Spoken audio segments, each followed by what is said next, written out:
Thank you. Please take your seats.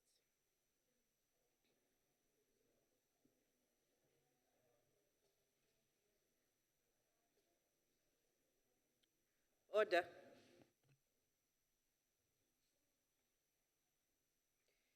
Honorable members, I have been informed that the Whippery have agreed that there will be no notices of motions or motions without notice, except for the motions that are on the order paper. We now come to the first motion on the order paper in the name of the Chief Whip. Chief Whip. Chairperson of Council, members of this August House, I hereby move, notwithstanding Rule 247, subsection 1 of the Rules of the Council, that the Council considers draft resolutions on the remuneration of Constitutional Court judges, judges and magistrates, and the report of the Select Committee on Finance. I move accordingly, Chair. Thank you. Honorable members, there is no speakers list. I shall put the question, and the question is that the motion be agreed to. Honorable Labaskachni.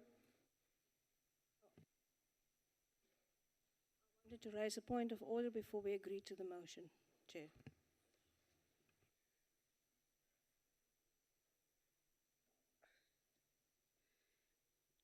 Honorable members, I shall now put the question. And the question is that the motion be agreed to.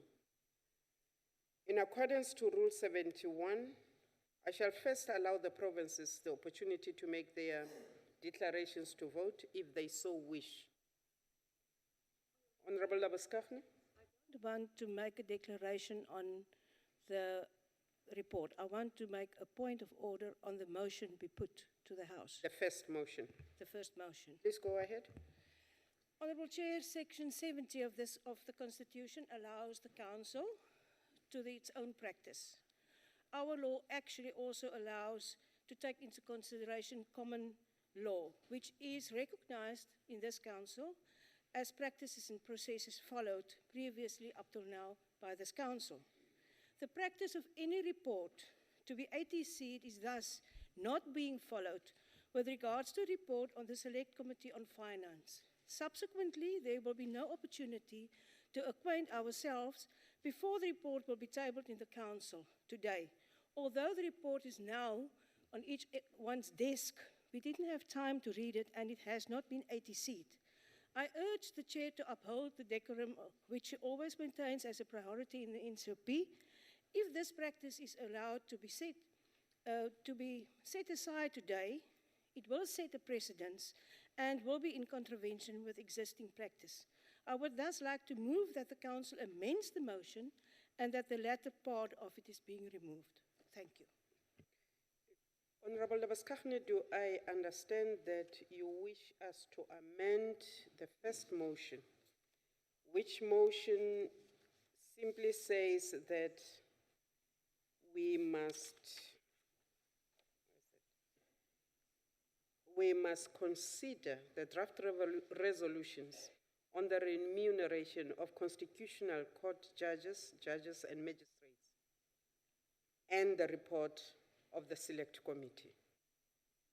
That is the point of order you're calling for. Yes, Chair, the point of order is and the report of the Select Committee on Finance must be removed because the report has not been ATC'd. Thank you. Honorable members, can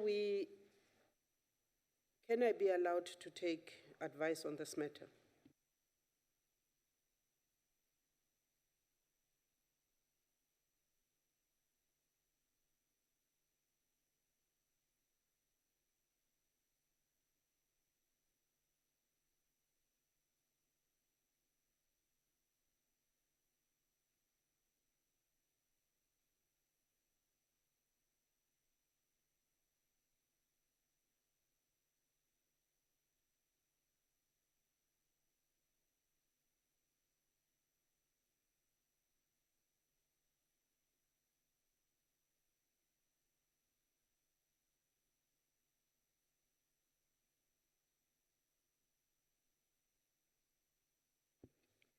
Thank you very much.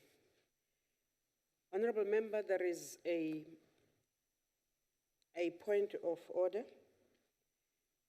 from Honorable Labaskachny, who wishes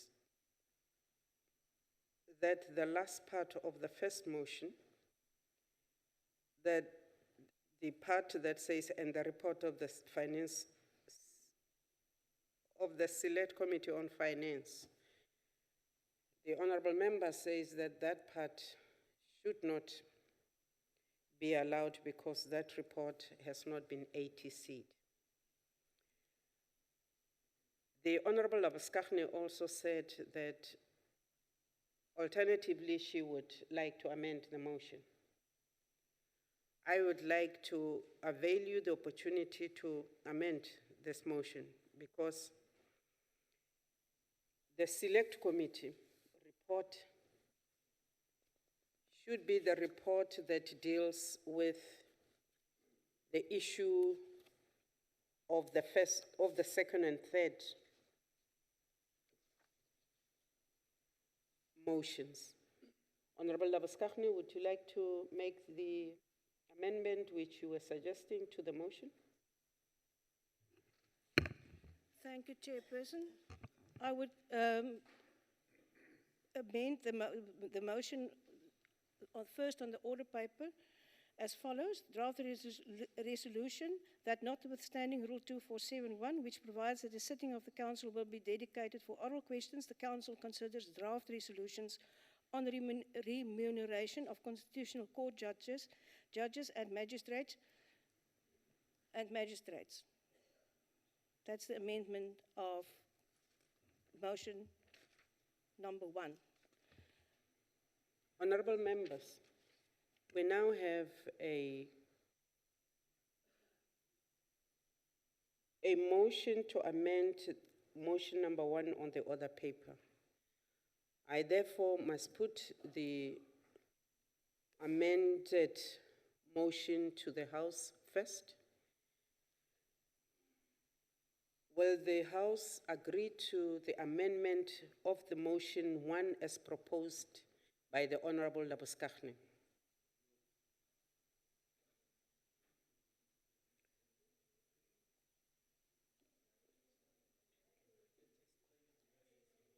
Order, members. Will the House agree? Okay. No, please, calm down. I am going to give provinces the opportunity. I'm going to give the opportunity to provinces to vote on the amendment as proposed by Honorable Labaskachny. I'm going to take you alphabetically. Eastern Cape,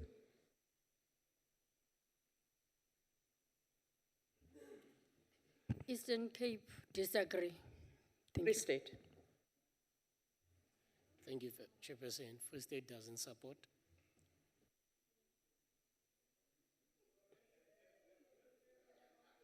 okay. Gauteng,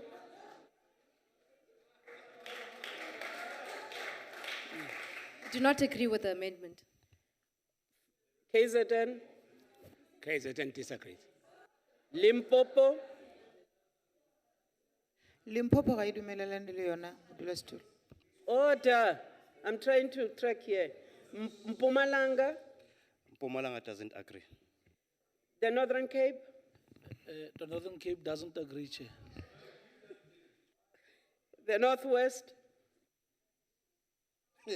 The Northwest, ga e dumalane modulasetulo. the Western Cape,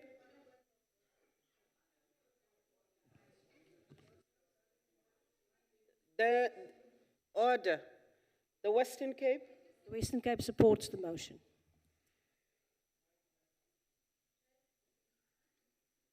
you are on a point of order. Yes, point of order. Northwest doesn't have that mandate, so it can't vote. Order, members. You are a delegate of the Northwest, you are a delegate of the Free State. Practice and convention in this House is that is that leaders of provincial delegations vote on behalf of their provinces.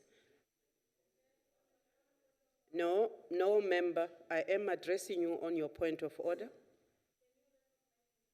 I am addressing the point of order you put. Honorable Van Lingen, you have a different point of order? Chairperson, I actually want to say that we cannot enter into this system knowing the precedent that we're creating that is extremely dangerous and not in line with common law practice. Thank you very much. Honorable members, in fact, you are not setting a precedence. We found the precedence in this House. It is interesting today for me that members who are in provincial delegations today question the mandates of their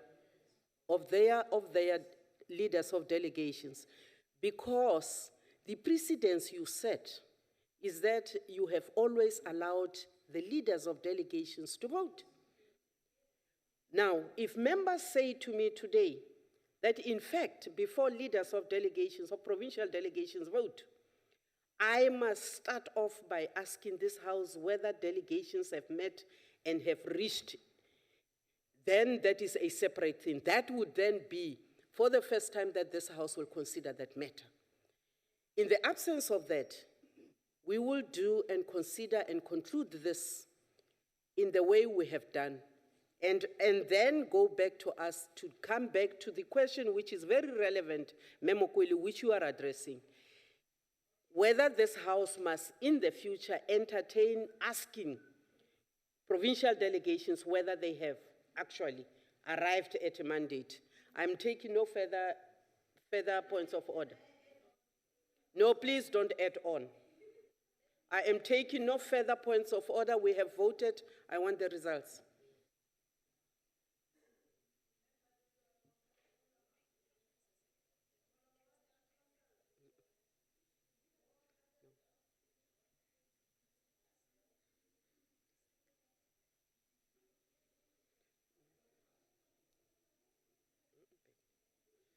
Honorable members, 7 provinces.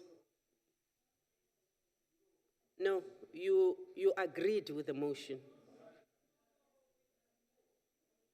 You want to change?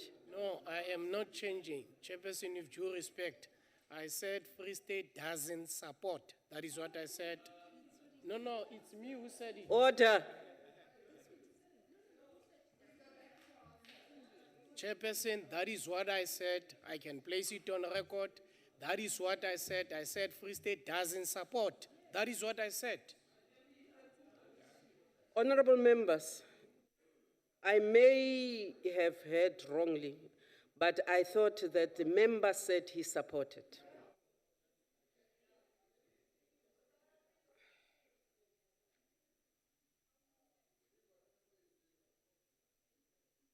Supposing we take it that Honorable Labaskachne, Honorable Mikilaikas, you are on your feet. Honorable Labaskachne. Chair, I raised on a point of order first to amend the motion. Then the amendment of the motion was put to the vote. Okay? There will be no, the way we've done it now, there will be no way to do a declaration on the vote, on the question, and that is the motion. On the point of order, what I want to raise, Honourable Chair, is the precedent is not being set on how we vote. The precedent has been set on the fact that a report that has not been ATC'd is going to be tabled in this House and will put me in a position as a delegation to vote on a report that I didn't have the time to read or get acquainted with the content. That is an unfair practice in this House. That was the reason why I amended the report. There's no reason. We've done it last year in 2015.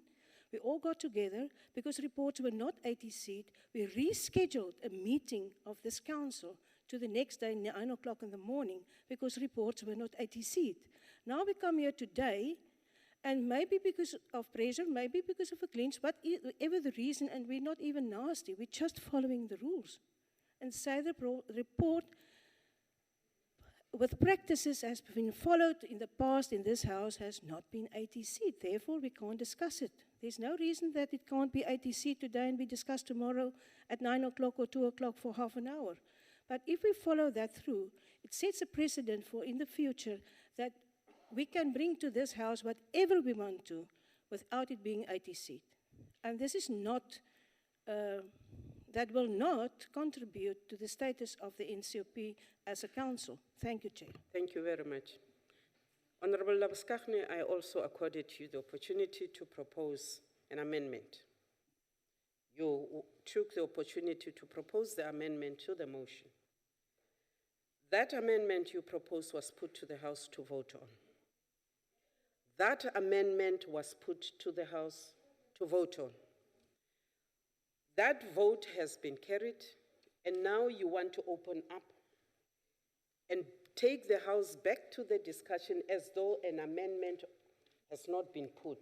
The amendment that Honorable Labuskaghni proposed was that we put the full stop after magistrates, which would then exclude. That amendment has been put to the House and has been defeated. Whether or not we count the vote of the Free State, which I thought I had in the same way as Honorable Julius, but the Honorable Member says, in fact, that is not what he says. If we even nullify that vote of the Free State for this particular instance, that amendment has been carried. I want to then do what I should do. I want to ask the House to then proceed to vote on the motion number 1 as it stands on the order paper. Honorable Mikelakis, you insist?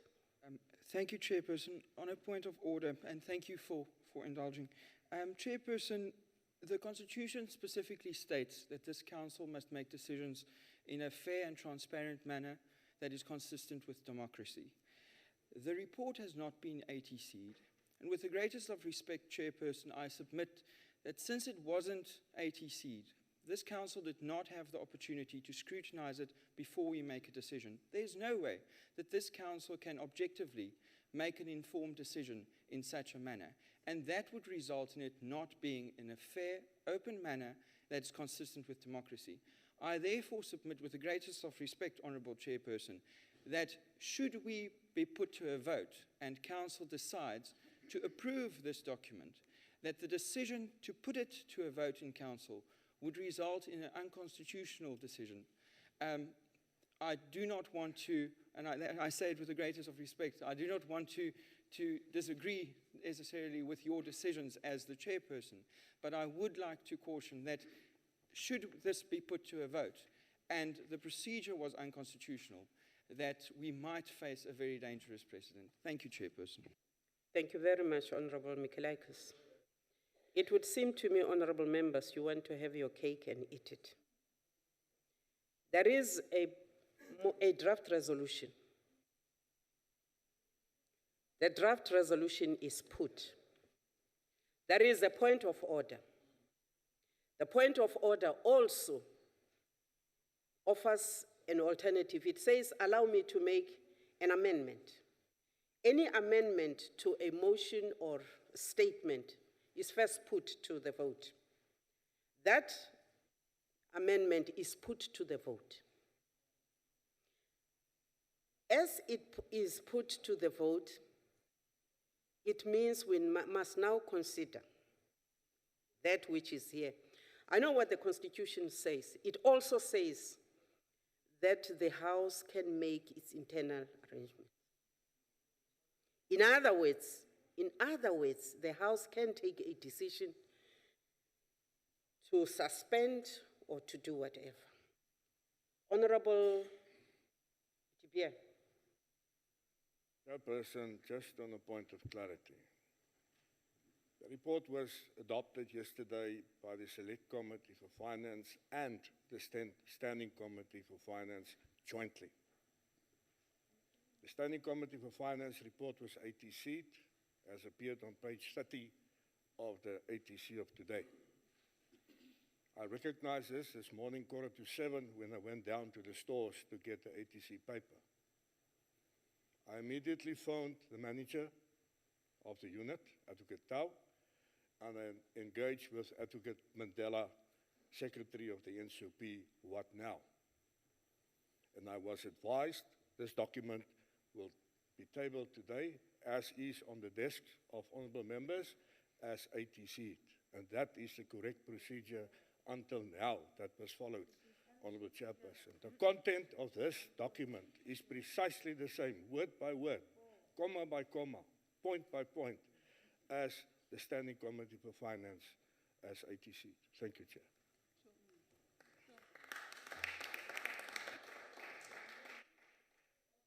Honorable members, we have taken a vote.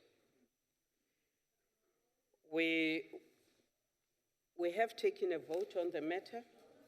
The matter about the ATC has been clarified.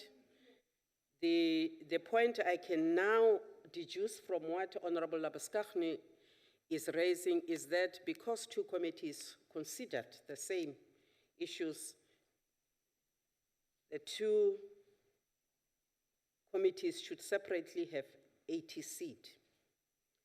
I beg this House to allow the business of the House to continue and allow us to proceed with this, since it is, in fact, true that the report was ATC'd, albeit not by both the committees that considered the matters.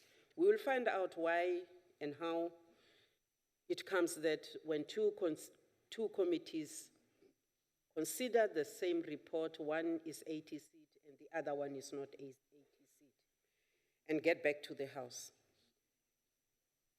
I shall now proceed to put the question to the House.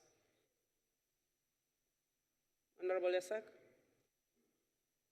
Honorable Chairperson, I apologize most profusely. Then I must ask, if that be the case and your ruling, then what is then the circumstance on the declaration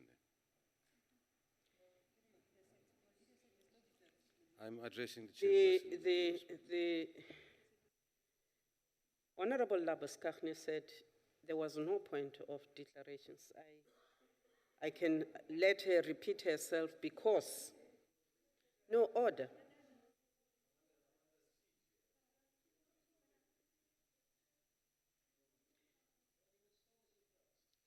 Yeah. Can I allow this House to continue with its business, Honorable van Lingen? Honorable De Beer, Honorable Chief Whip are showing us that in fact the report was ATC. I have said that I would look into the reason why the second committee's report, which is identical to this report, since that seems to be the issue which is holding this House up, was not also ATC'd. If the House says that we should allow for declarations in terms of this motion, I shall be happy to do so. Does the House want to make declarations before we take the vote on motion 1?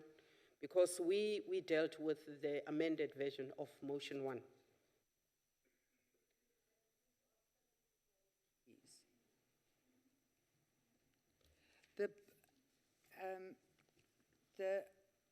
We've got the three motions, and then we have got on the order of the day consideration of the report of the fiscal framework.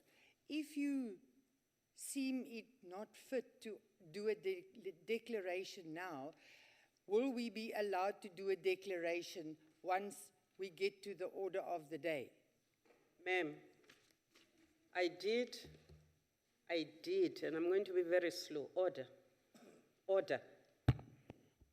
I did say that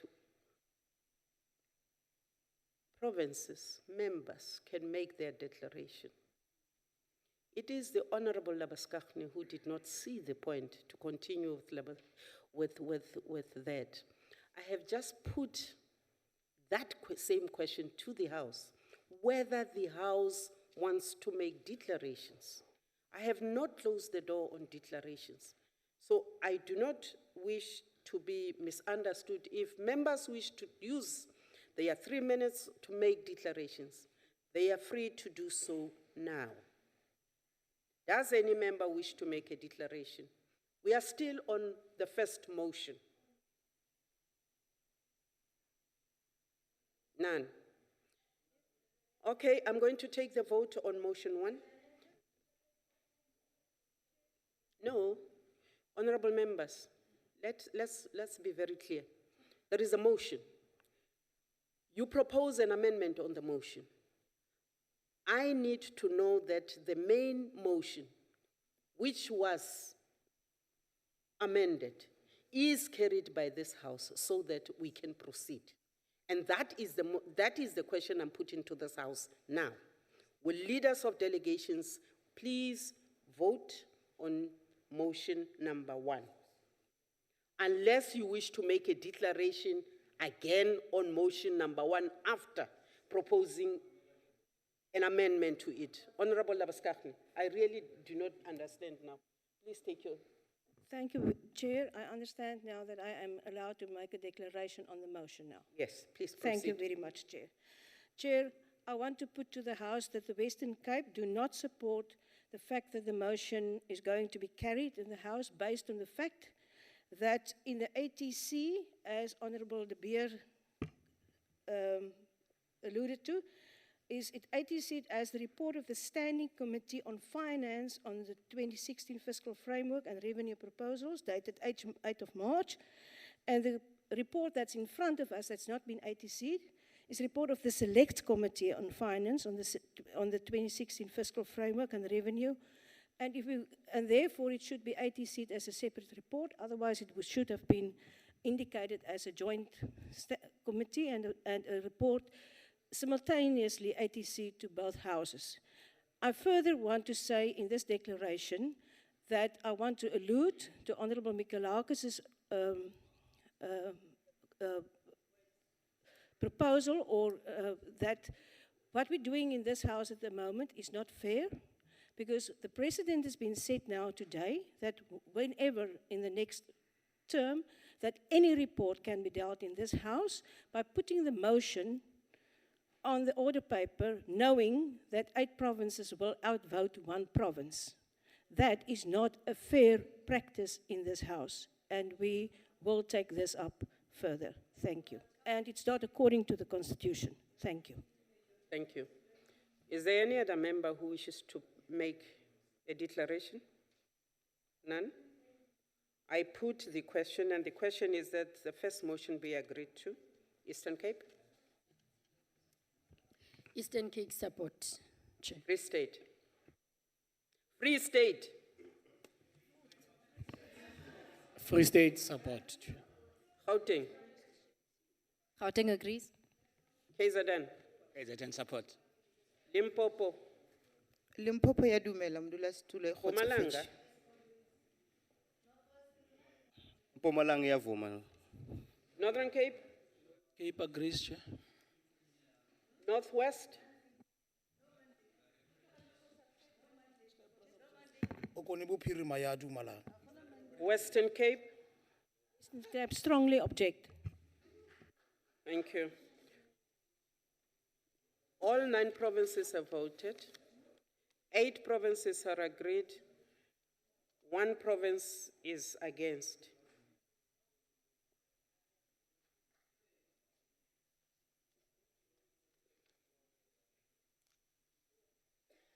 We proceed.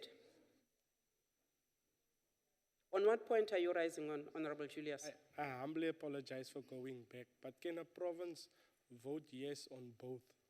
Can you support both?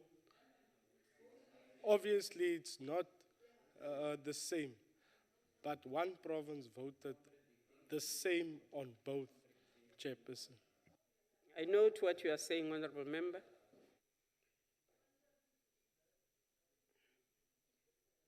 Honorable members, all provinces have voted, and therefore I declare that the motion has been agreed to in terms of Section 65 of the Constitution. Honorable members, we proceed to the second and third motions on the order paper.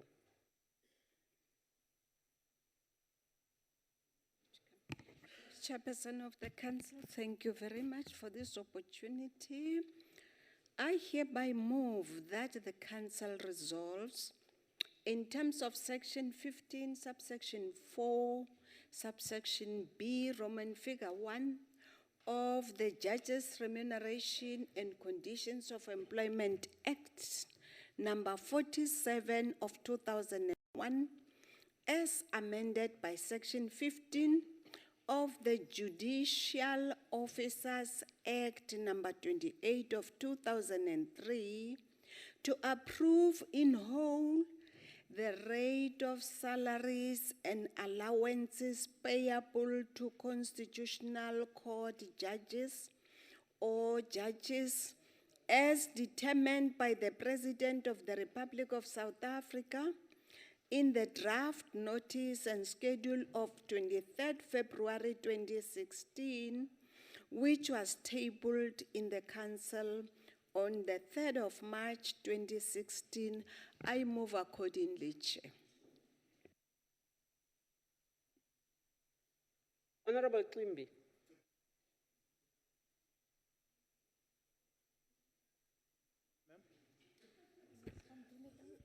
Thank you.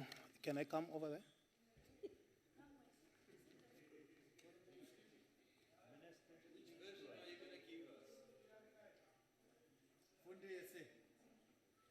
Thank you very much, Honorable Chairperson.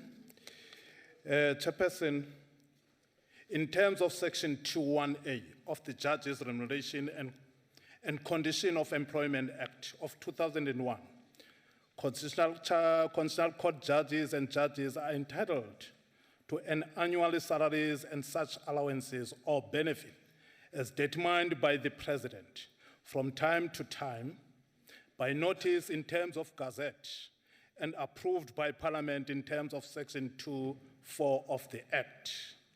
Chairperson, Section 2(4)A of the Act requires that a notice contemplated in Section 21A of the Act be submitted to Parliament for approval before publication.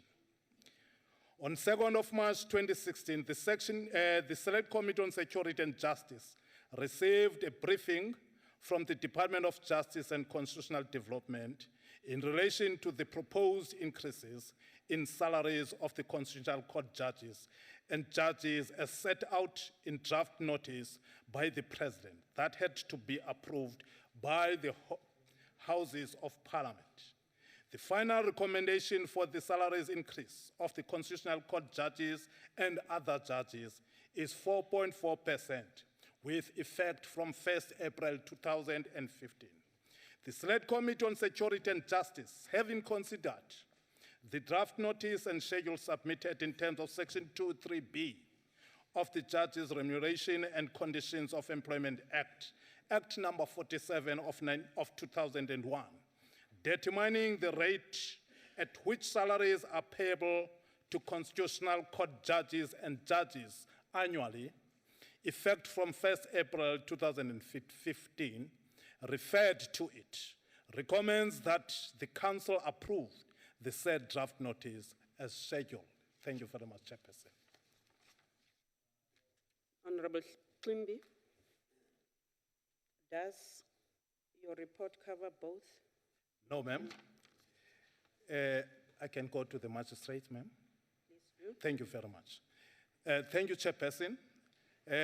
Section 12, 1A of the Magistrates Act, Act number 90 of 1993, spells out the procedures for determining the salaries of magistrates. Magistrates are entitled to such salaries, allowance, or benefit as determined by the President from time to time by notice in terms of Gazette.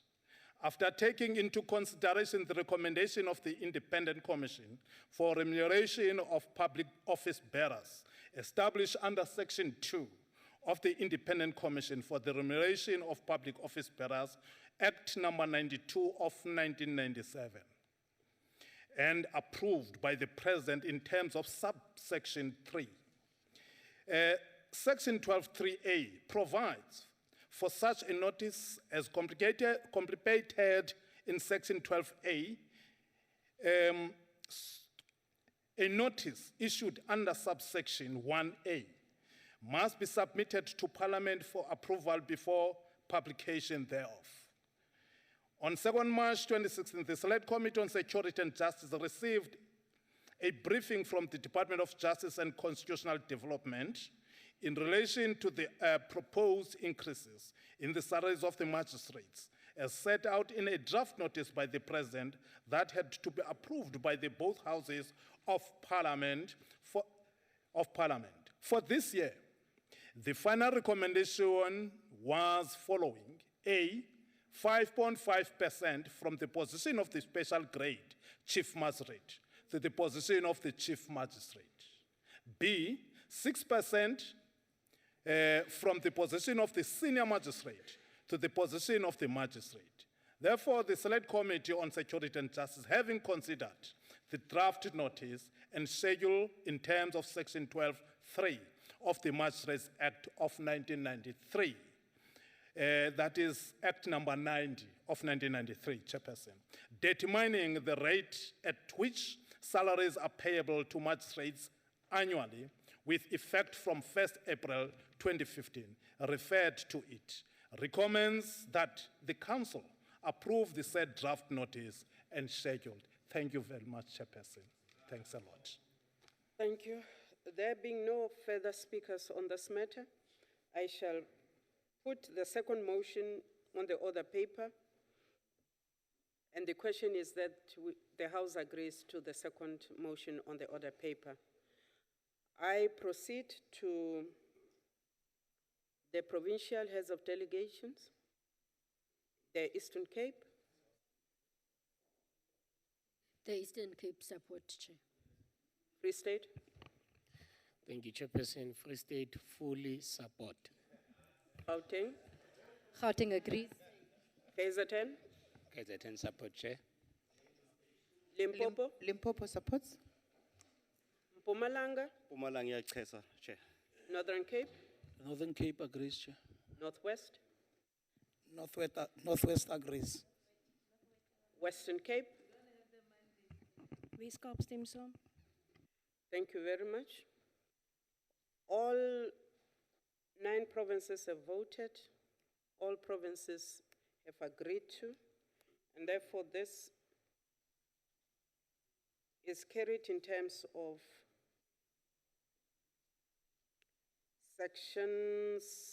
Rule 71. I put the third motion on the order paper for the vote and call on the leaders of delegations, Eastern Cape, on motion number 3. Eastern Cape support, Chair. Free State. Free State, it's Kabotlalo, Chairperson. Gauteng. Gauteng support. KZN. KwaZulu-Natal iyayisekela. Limpopo. Limpopo supports. Mpumalanga. Mpumalanga supports. Northern Cape. Northern Cape support. Northwest. Northwest support. Western Cape. Eastern Cape support. Thank you. All 9 provinces have agreed. Therefore, all provinces are agreed on both motions 2 and 3 in terms of Section 65 of the Constitution. Honorable members, we proceed to the first order on our order paper, and these are questions to the Deputy President. I invite the Deputy President and welcome him to our first session of questions in this year. Deputy President, the first question, which is addressed to yourself, is the question, I don't have a question paper. Is the question posed by the Honorable Mohapi to the Deputy President. Question number 1.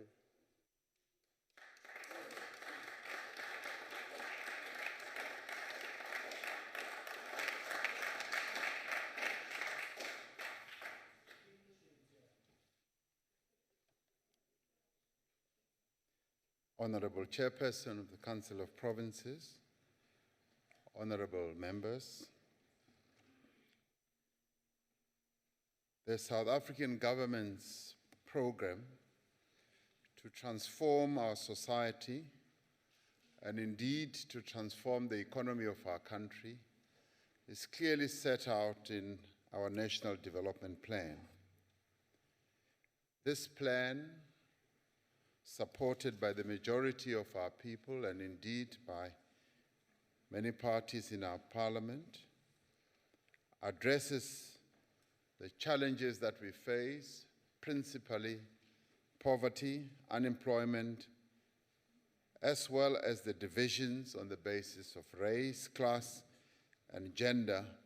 And this plan addresses these challenges in a comprehensive manner.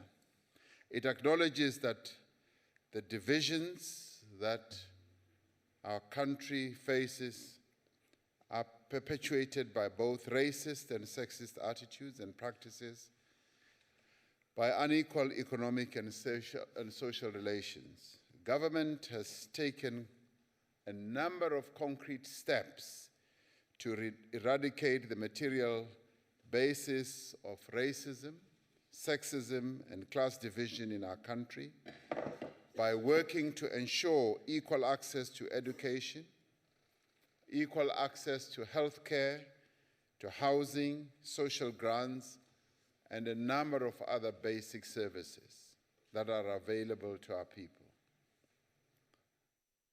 The government has also instituted a number of measures to redress centuries of economic dispossession and exploitation.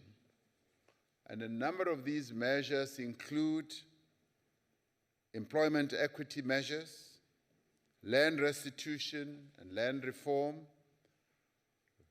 broad-based Black economic empowerment measures, preferential procurement, the development of small and medium enterprises, as well as the development of Black industrialists, which has just been approved by Cabinet. On the issue of race, government has developed a draft national action plan to combat racism, to also deal with the question of racial discrimination, xenophobia, and other related acts of intolerance that continue to be practiced in our country. All South Africans have been invited to comment on the draft plan before the 30th of June of this year. The Department of Arts and Culture has undertaken initiatives like Mzansi Golden Economy Program to address the challenges of poverty and unemployment through the arts, culture, and heritage sector. It has also organized community conversations and sectoral engagements across our country to address issues of social cohesion and nation building. Through the Department of Arts and Culture, government has partnered with the Moral Regeneration Movement on a number of projects that will help to build and enrich the moral and ethical substance of our nation. All this is being done to address the challenges that we continue to face. The government, on its part, is not planning a national summit to exclusively deal with racism. Instead, government is supporting a range of initiatives that will address these societal challenges. The National Summit on Social Cohesion that is being planned for 2018 will take stock of the progress that we will have made in promoting social cohesion, including ridding our country of racism, sexism, xenophobia, and intolerance. If we are to address the divisions of our society and build a united nation, what we will have to do is to work together. Social cohesion is a national effort which will require that we must all take collective action and also take personal responsibility as citizens of this great nation. I thank you. Thank you, Deputy President. The Honorable Mohapi. Ke leboha motsamaiso wa mosebetsi. Ke tlo kopa karabelo ya ka e be molemong wa baahi ba mapolasing. Ke ka hoo ke tlang ho e bua ka Sesotho. Ke a leboha motlatsa mopresidente ka karabelo ya hao. Empa motlatsa mopresidente matsatsing a ho feta e ne e le boingodiso bakeng sa dikgetho tsa bomasepala tse tlang re di lebile. Mo re ileng ra tswa letsholo le ba bang ba baithaopi ya mapolasing a Pareisi le mapolasing a Kroonstad. Baahi ba fanne ka lentswe la thoholetso tshebetsong ya mmuso ebile ba qolla ka bobatsi mosebetsi wa mopremiere Ntate Ace Magashule mo Free State ka ho netefatsa hore ho bana le ntshetsopele ya metsi ya mapolasing ha o bua ka sebaka se bitswang Diatalawa haufi le Qwaqwa mane. Fela tse leng dintlha tse ba di hlahisitseng kore le hoja ba bona kgatelopele motlatsa mopresidente mo maphelong a bona ho ntse ona le kgaello e ntseng e le teng. Ya pele ke bofuma, tlhokeho ya mosebetsi, matlo le tse ding tsa ditshebeletso jwalo ka metsi, motlakase. Honorable Mtileni, you are making a point of order? Yeah, a point of order. I can What see is- honorable members deliberating, making a very long speech. Thank you very much. Instead of That is posing not a point of straightforward order. Please question. take your seat. He has taken much of your time Please now. take your seat. That's not a point of order. But we are aware has already Please taken much take of your the time. seat now. Honorable members, members have 2 minutes to make whatever points, and within the 2 minutes to have given us a supplementary question. You have 41 seconds left. Chairperson, ke a leboha. Ke tse ding tsa ditshupo tse bontshang hore ba bang ba baahi ha ba tsotelle bohlokwa ba maphelo a batho ba bona ba mapolasing. Motlatsa mopresidente, potso e bileng teng ke hore na ke eng e re tlang ho e etsa hobane ba bang ba batho ba mapolasing ba ntse ba hatelletswe ke boramapolasi ba batho ba basweu. Potso e leng teng ke hore re kgutlisa jwang seriti sa ba bang bao ba ntseng ba na le bothata bono ntle le mono twantsho ya bosoto ya batho ba bona ba ntshuwang ka mahahapa mo mapolasing ao ba dulang ho bona.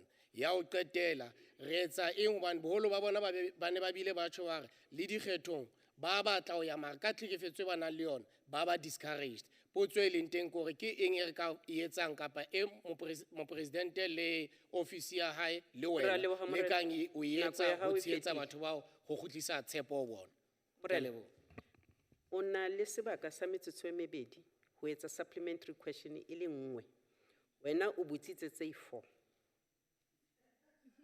Ke kopa hore ntlo ena e kenke e tsebe e be hlompe melawana ya yona. In short, honorable members, you have 2 minutes to make your supplementary questions, but each member is allowed only 1 supplementary question. Please do not do what Honorable Mohapi has done, ask 4 supplementaries, because the Deputy President will have limited number to respond to 1 supplementary question. Honorable Deputy President, you are on the floor. Ke a leboha modulasetulo, ke a leboha le potso eno. Ntho e bohlokwa e re tlameileng hore hlokomele ke ena ya hore re ntse re tseba hore haholoholo dipolasing ho ntse ho na le kgatello e tswelang pele. Ehlile batho ba haeso ba ntse ba tshwerwe ka tsela e bohloko ka nnete. Jwale ntho e hlokahalang hona mono ke hore ha ntho tsona tseno tsa ho tlhorisa batho ba haeso ha di etsahala dipolasing kapa ho kae batho ba haeso through mekgatlo ya bona ehlile le mekgatlo ya batho ba heso ke yona e tlameileng hore e eme e lwanele ditokelo tsa batho bano. Ka bane mmuso o kgona ho ema ka morao ha batho, o thuse batho haeba ditletlebo tseno di tla hlahiswa pepeneneng, re di bone, re di tsebe. Hangata re utlwa fela ho ntse ho buiwa ka mane ho tjena, ka mane ho tjena. Ntho e hlokahalang ke hore di bewe pepeneneng. Haeba bao ba na leng dipolasi ba hlorisa batho ba heso, re ba tsebe hore ke bo mang. Re tsebe ho sebedisa melao ya naha ena. Re na le molaotheo o kgonang ho sireletsa setjhaba. A re sebedise melao ya rona, a re sebedise di-department tsa rona tsa mmuso hore di kgone ho sireletsa batho ba heso, di lwanele batho bano. Ehlile mekgatlo ya rona, e ka ba mekgatlo ya dipolotiki, e ka ba mekgatlo ya batho ba rona mo ba dulang teng, e tlameile hore e eme ka maoto, e thuse bano ba sa kgoneng hore ba itwanele. Ehlile mokgatlo o wa hao, wona o tshwereng naha ena, ke ona o tlameileng hore o tsamaele pele ka nnete ka di-branch tsa ona, o shebisise hantle hore batho ba heso ba tshwerwe jwang. Jwale ha re sa etse jwalo, ho hatella ha batho ba heso ho tlane ho tswelle pele. Ba bang ba di etsa ka lekunutu ntho tsena, ba di etsa bosihu, re sa tsebe, re sa bone. Re batla hore bano ba jwalo ehlile ba repotwe, ba bewe pepeneneng, re ba bone, re ba tsebe hore molao o kgone ho sebetsana le bona. Re na le melao e ka kgonang hore e sebetsane le bona, e ba kenye tseleng, e ba lokise haeba ba etsa ntho tse tswileng ka tseleng. Ke a leboha. Re a leboga Ntate Kaula.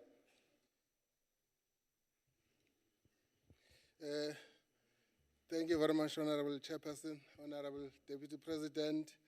The original question is indeed a little bit packed, but I will concentrate on just one aspect of the question as my follow-up. The social spending of the country is estimated to be around 60% of the total budget of the country. And the social programs are said to be having an impact in poverty reduction, but the Gini coefficient of the country has kept on sliding downwards. Today it is estimated to be at around 0.69. So the gap it's not getting better, but it's getting worse. Yet social spending is consuming about 60% of the budget now. What can we say about these social protection programs in terms of their impact in the Gini coefficient of the people of South Africa?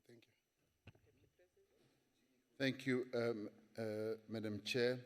I guess if the government of the Republic of South Africa had not embarked on the type of social protection programs that it has embarked on, the Gini coefficient of our country would be a lot worse than what it is. It is generally agreed to that the progress that has been made in the reduction of poverty in our country, in terms of lifting a number of our people out of poverty, has contributed to making sure that the Gini coefficient of our country does not go much higher than where it is now.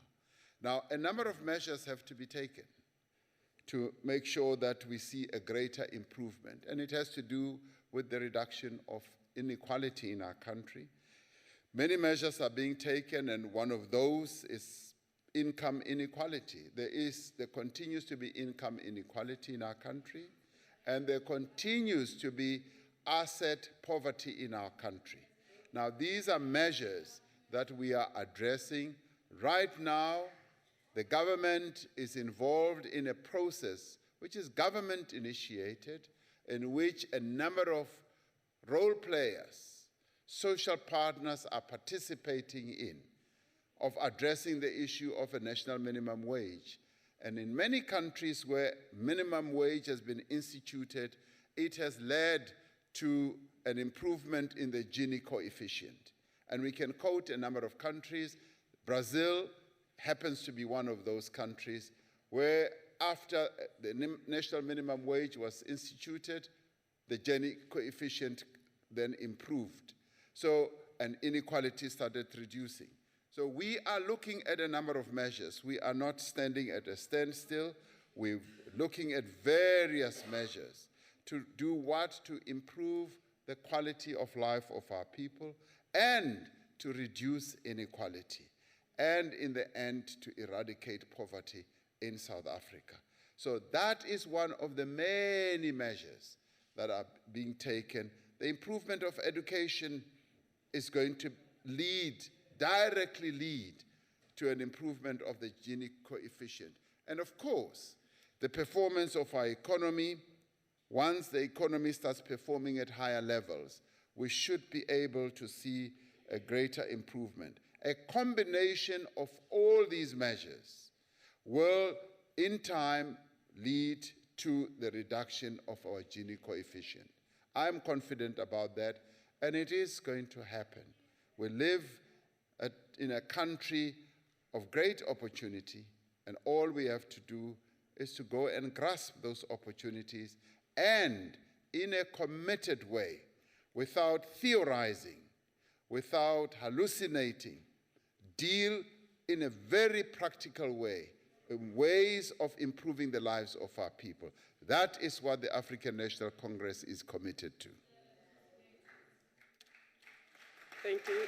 The Honorable Bauda. Thank you very much indeed, Honorable Chair.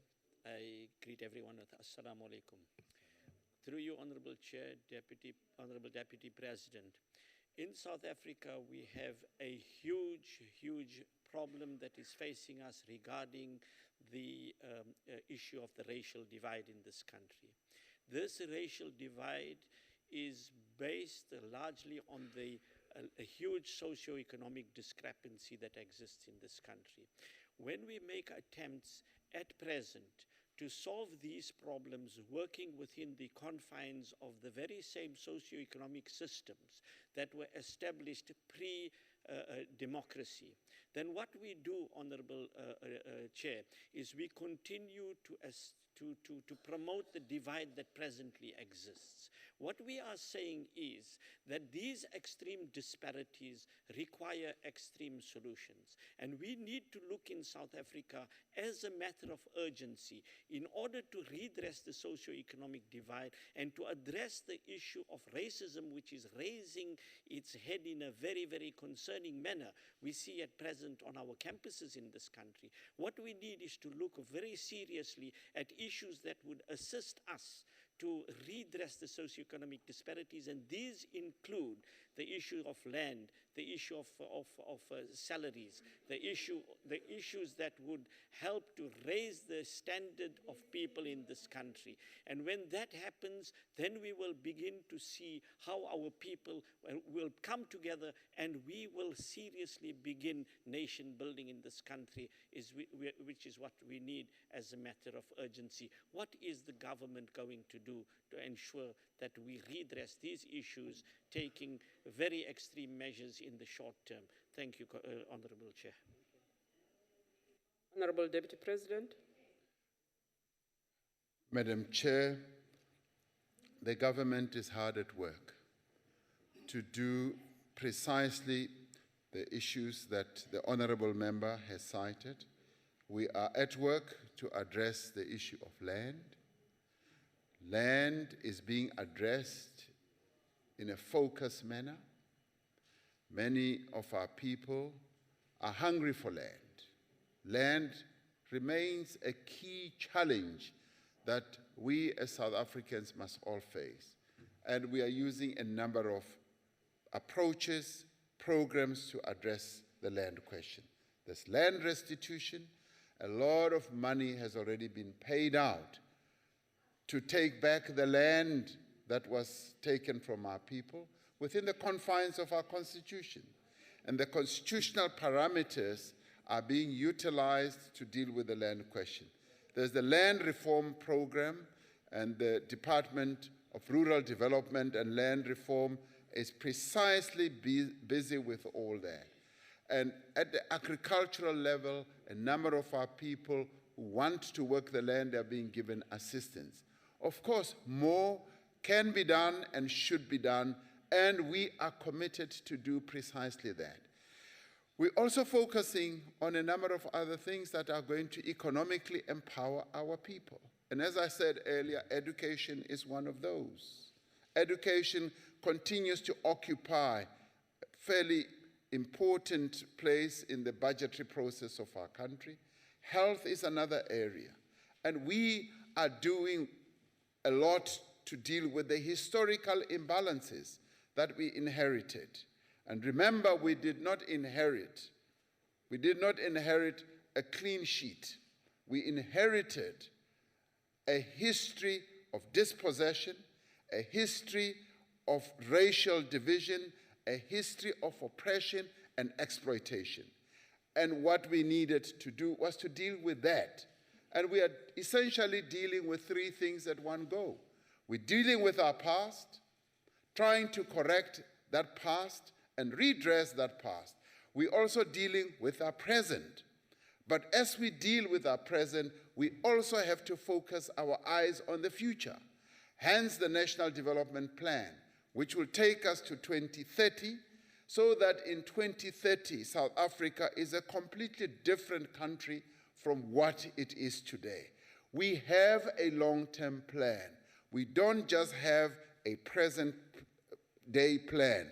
We're dealing with all the challenges that span the entire landscape of South Africa. On a daily basis, we're dealing with every issue that you can even begin to deal with, to think of. And why are we doing that? So that we can deliver a better life to all our people. That is what we are doing with a lot of obsession, a lot of focus, and a lot of determination. That is what this government is all about. Thank you very much. The Honorable Zwane. Thank you, Chairperson. Your Excellency, the Deputy President, just by way of follow-up, one would like to know, in the process of addressing these challenges, there is poverty, unemployment, divisions in terms of race, class, and gender. There is sufficient collaboration between the government departments and coordination, and one would like to know the extent to which the government is enjoying the support and cooperation of non-state actors or non-governmental organizations. Thank you. Deputy President. Thank you, Madam Chair. As the government executes its programs, particularly in relation to implementing the National Development Plan, it continues to mobilize the broad section of South African society in various formations. It continues to seek the support of civil organizations, non-governmental organizations. Many of them do tend to coalesce around programs of the government. And to this end, we've set up a number of institutions. NEDLEC is one of those, where institutions, formations are able to meet together to discuss a number of important issues that impact on the lives of our people as a whole. We also take out time to meet with the trade union movement. We work at close range with the various trade union federations to discuss matters of great importance. Soon, the President will be meeting the various leaders of trade union federations, and in fact, that will take place next week or so. Recently, the President has had extensive discussions with business leaders and their various business organizations. And the President continues to meet on an ongoing basis with the traditional leaders of our country as well. Sporting bodies, you name it, the President and the government, in fact, through various departments continue to work with our people through the various imbizos, through various consultation forums. So the government knows that it cannot act alone. It cannot implement various measures and interventions that need to be embarked upon to change the lives of our people for the better. It works with civil society, it works with business, it works with trade unions, it works with traditional leaders, and a whole host of other fellow South Africans. This is a government that is committed to a consultative process of government. We believe that in order to achieve the goals of the NDP and indeed to act in terms of the values and principles that are set out in our Constitution, we should act in concert. We happen to believe that if we are to change things in our country, we must work together. Working together has become part of our DNA as South Africans. And many South Africans desire and wish that we should all work together to redress the imbalances of the past and to make sure that our people get a better life.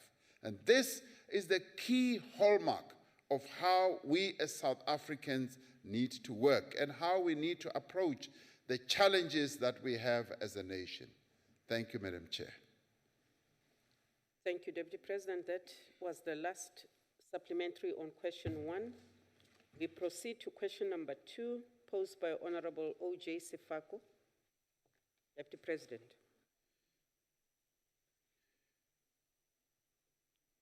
Honorable Chairperson and honorable members, wage inequality has its roots in the systematic dispossession, the marginalization, and the exploitation of Black South Africans over many decades. Various measures were put in place, including legislation such as the Job Reservation Act and so on, to institute a culture and a system of wage inequality in our country. And wage inequality in our country that we continue to grapple with has its origins from our racist past. And this is precisely what we have to deal with. And the good thing is that all South Africans agree, in fact, most South Africans agree that we must move away from wage inequality and move to a dispensation where we rid our country of the determination of wages along exploitative and racist ways. Since 1994, the government has been working with its social partners to address economic inequality, unemployment, and poverty, as I said. And it is for this reason that government has invested significantly in education and skills development. It has promoted employment equity and BEE, and it has sought to take a number of actions and measures to protect the vulnerable people in our country, particularly workers in this regard.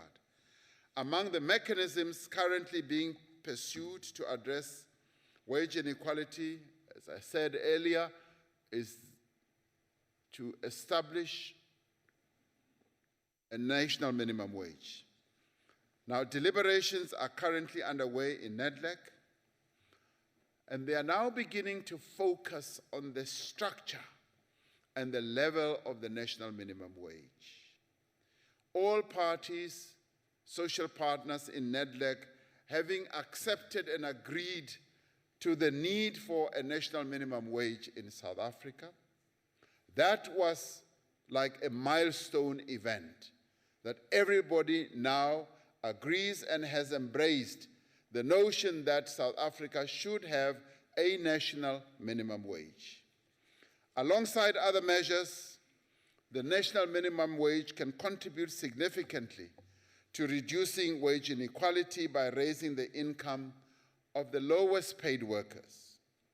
At the same time, if properly designed, this national minimum wage can stimulate economic activity by increasing demand for goods and services in our economy, and it can, in fact, act as a great impetus to economic growth in our country, because lowly paid workers will now have additional income which can be disposable, which they can spend on a number of goods and services. That is why the current deliberations among social partners on the level at which to set the national minimum wage are so important. While the national minimum wage needs to make a meaningful difference in the lives of the lowest paid workers, we need to ensure that economic growth and job creation are also sustained. All social partners have committed themselves to conclude these deliberations as soon as possible and without any delay. Right now, as I speak, those partners are meeting at the NEDLEC task team level, and they're deliberating on the level of the national minimum wage. I'm hopeful that we will have success and we will be able to have a national minimum wage which hopefully should be broadly acceptable to all social players and partners in our country. Thank you, Madam Chair. Honorable Sefako. Thank you very much, Honorable Chair. Thank you, Deputy Chair, Deputy President. Same thing. In many instances,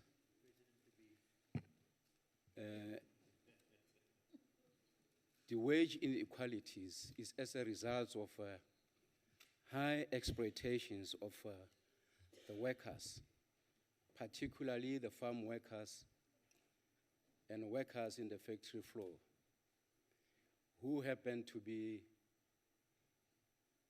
casual and temporary.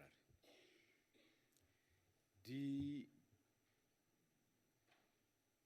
Labor Act, the Labor Amendment Act of 2014,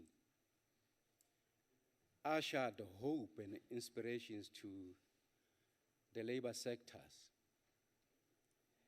and the South African in general, that indeed is going to allay the subjectivity to this that is making the poor workers the walking and talking objects.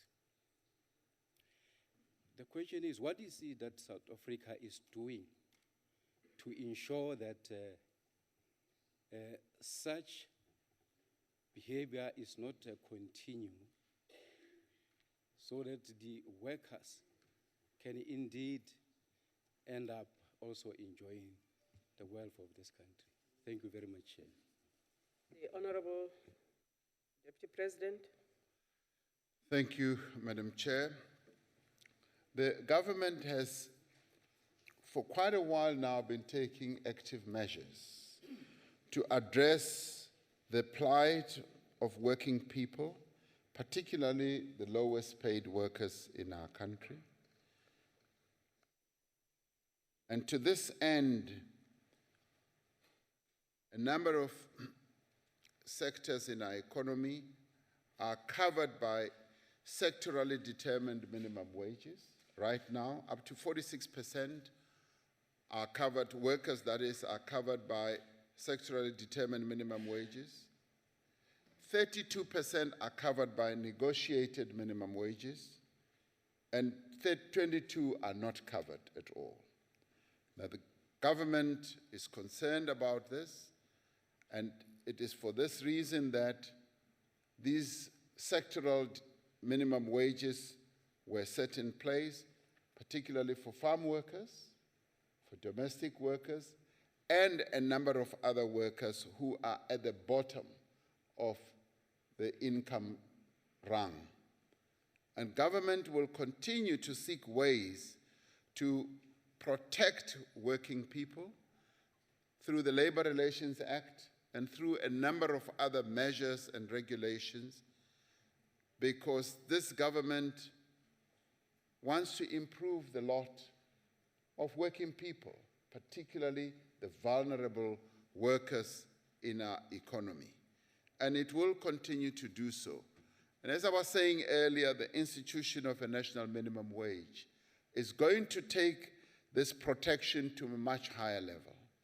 Because once a national minimum wage is set, no worker, except if there are going to be exemptions, which will be agreed upon by the social partners, no worker will earn below the minimum wage that will have been set.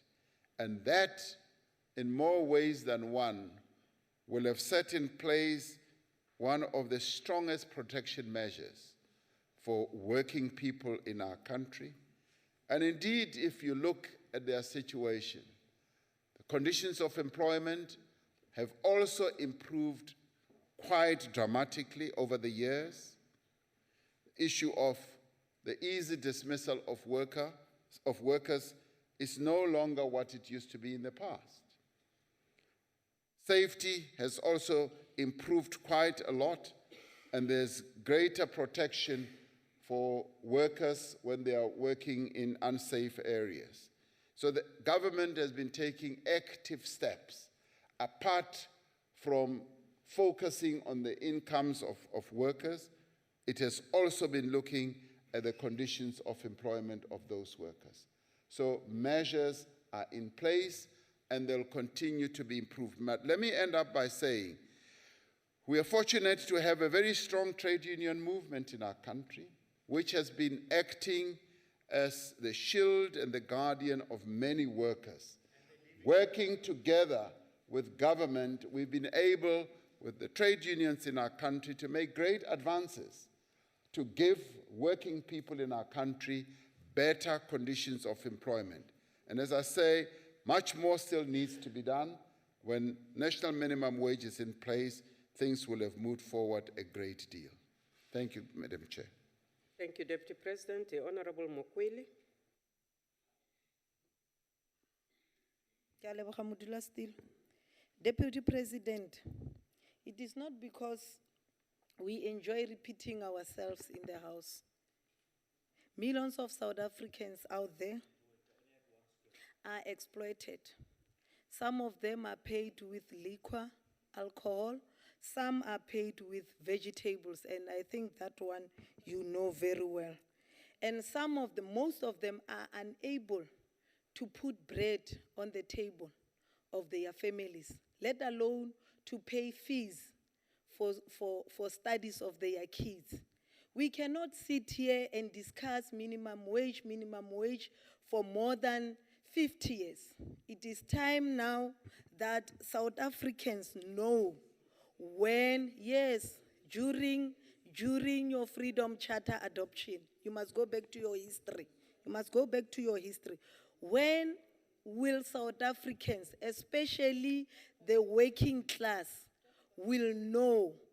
When will the government implement the minimum wage? We just need time, date, and a day. Please, Deputy President, we cannot sit here and be told about the net leg, the social cohesions, and all those things. We need implementation now. Thank you. Deputy President. Madam Chair, with the greatest respect to the member, it is through social cohesion, it is through NEDLEC that we will have a national minimum wage. This government is not going to legislate a minimum wage on its own on a unilateral basis without moving along with its social partners. It is the agreement that will flow out of negotiations and deliberations and discussions with the social partners that will yield this national minimum wage that you are so eager to have. Now, as they say, it takes two to tango. In this case, it takes a number of social partners to go to a national minimum wage tango. And we will get there. There is not a single entity or party or partner in the deliberations who is stopping progress. The parties, as I speak now, Oswak, ba kopane, ba dutse hatsi, ba ntse ba buisana. Ke kopa gore ntho tse botlhokwa di nka nako. Nkebe go ya ka nna ke le nosi. Nkebe go ya ka nna ke le nosi ne tla be setse ingwetse. But we don't work like that. We don't work on a unilateral basis. We work collectively, and we are going to get an agreement on the national minimum wage. Thank you, Madam Chair. Thank you. The Honorable Julius.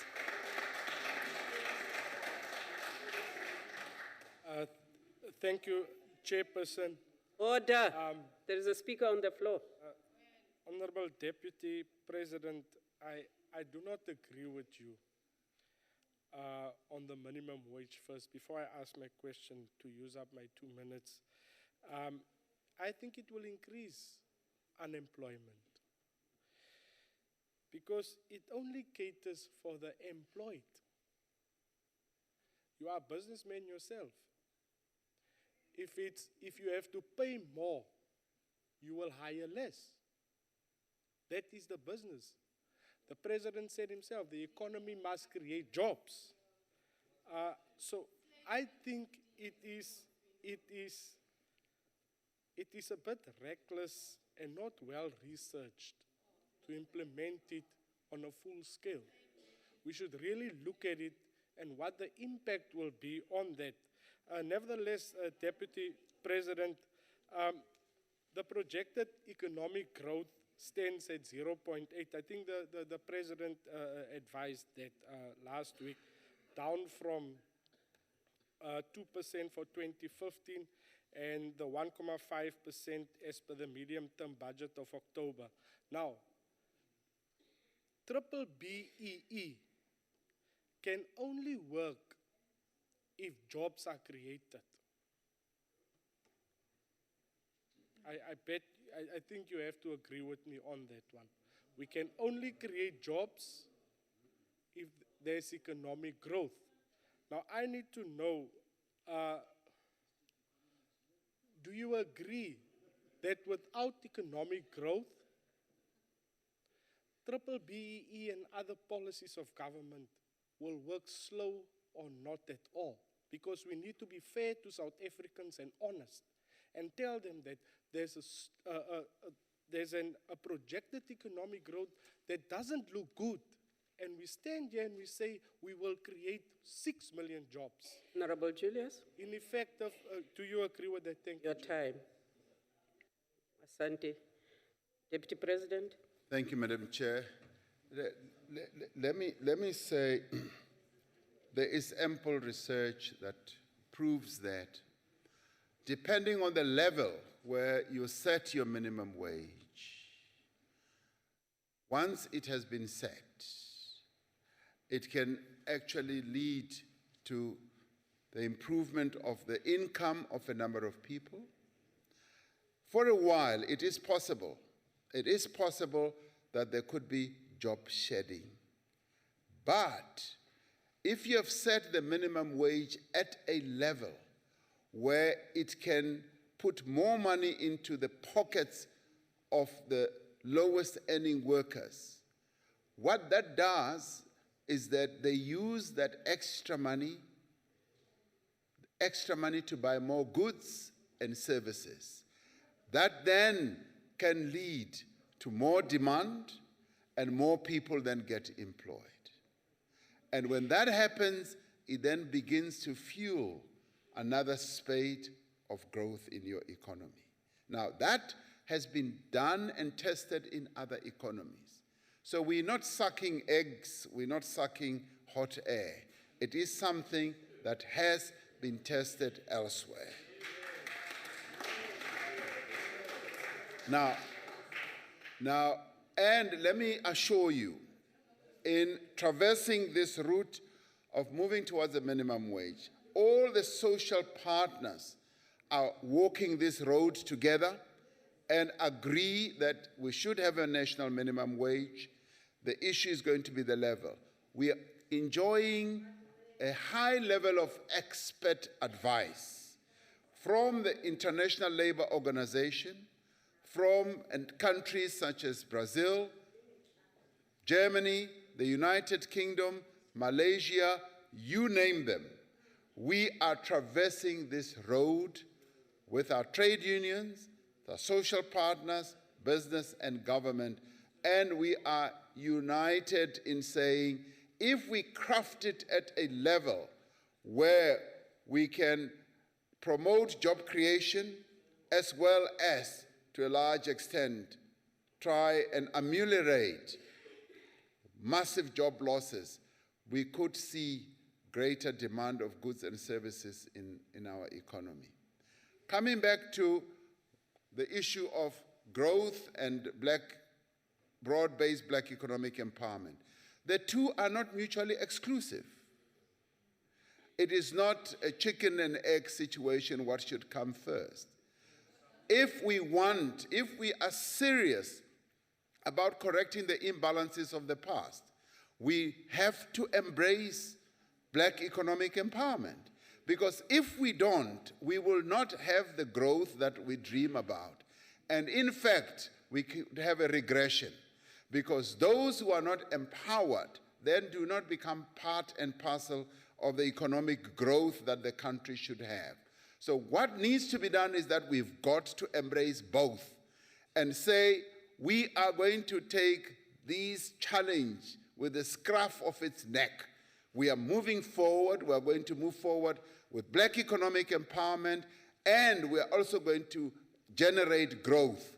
And if we take determined good measures and interventions, it is through that that our economy will begin to grow. One of the reasons why we have not seen so much growth is because many of our people remain excluded from being owners of our economy, active participants in our economy.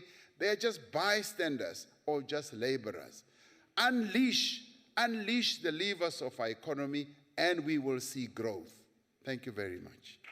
The Honorable Mutara.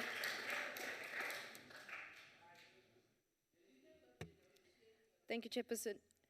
Deputy President, notwithstanding that the sector determination process has not been concluded, there are wage inequalities as a result of sectors who are not adhering to current laws. What remains a pressing issue is the enforcement of the current labor laws and wage laws. Government, particularly the Department of Labor, has employed labor inspectors to monitor the implementation and adherence to these laws. But in most instances, it's not taking place, especially in farms and those sectors of our society or sectors of society that are seen to be non-formal. What would your response be, especially considering that the state has an increased wage bill and these officials have got a responsibility to do what they are employed to do? Thank you. Honorable Deputy President. Thank you, Madam Chair. One of the challenges that we are looking at as the parties and the social partners are negotiating the minimum wage is enforcement. How, for instance, is the national minimum wage going to be enforced? And we will obviously want to come up with solutions, bearing in mind the experience that we currently have. You're absolutely right, Honorable Member, that our experience currently is not the greatest because many employers, many companies are not adhering to the sectoral determinations of wages that have been put in place now. And of course, there is a lot that we still need to improve in the state apparatus or state machinery. One of the things we have to improve is having people who are going to enforce the laws, the regulations of our country. In my book, it does not necessarily mean that you've got to employ millions of people. You've just got to employ a sufficient number of people who are going to be focused. And in many ways, it could just mean redeployment of people who are currently in the state sector, who are going to be more focused, and it's going to possibly be an issue of not only redeployment, but their management and their own focus. And if we can do that, we will be able to get a number of more companies to adhere. And it is when there is greater adherence, particularly to the national minimum wage, that we will begin to see the benefits that we're talking about, and the benefits of people earning higher wages and then having more disposable income to a point where they begin to become consumers and the demand grows up and more employment is created and the companies become more profitable, they pay more taxes, and then we are able then to have even more people who can act as focused and active inspectors to make sure that there is full adherence. And it is in the state sector that we've got to manage things. And let me say that it's not like, the wheels are coming off and things are terrible and worse. We are improving on an ongoing basis. We see improvement.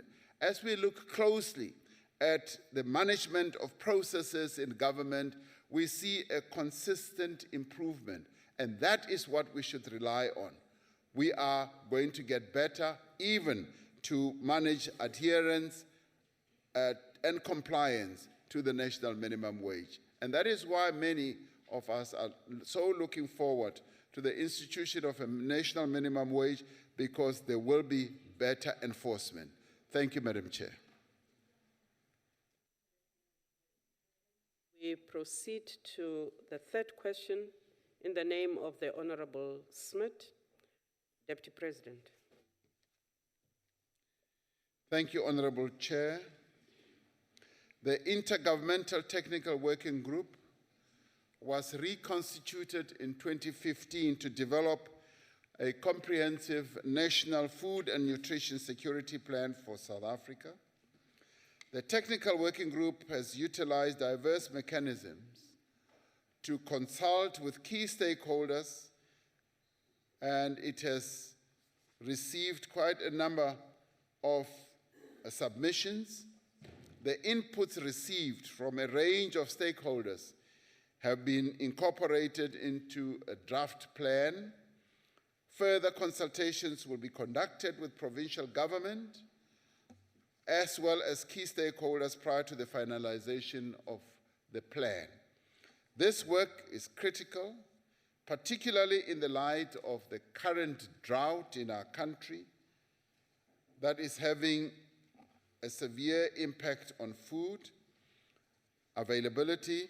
The development of this draft plan underscores our government's commitment to ensure food security, particularly for the most vulnerable, and has achieved good cooperation all around because submissions have been made, and we are hoping that there will be further discussions and inputs as we move forward to have this plan implemented. Thank you, Madam Chair.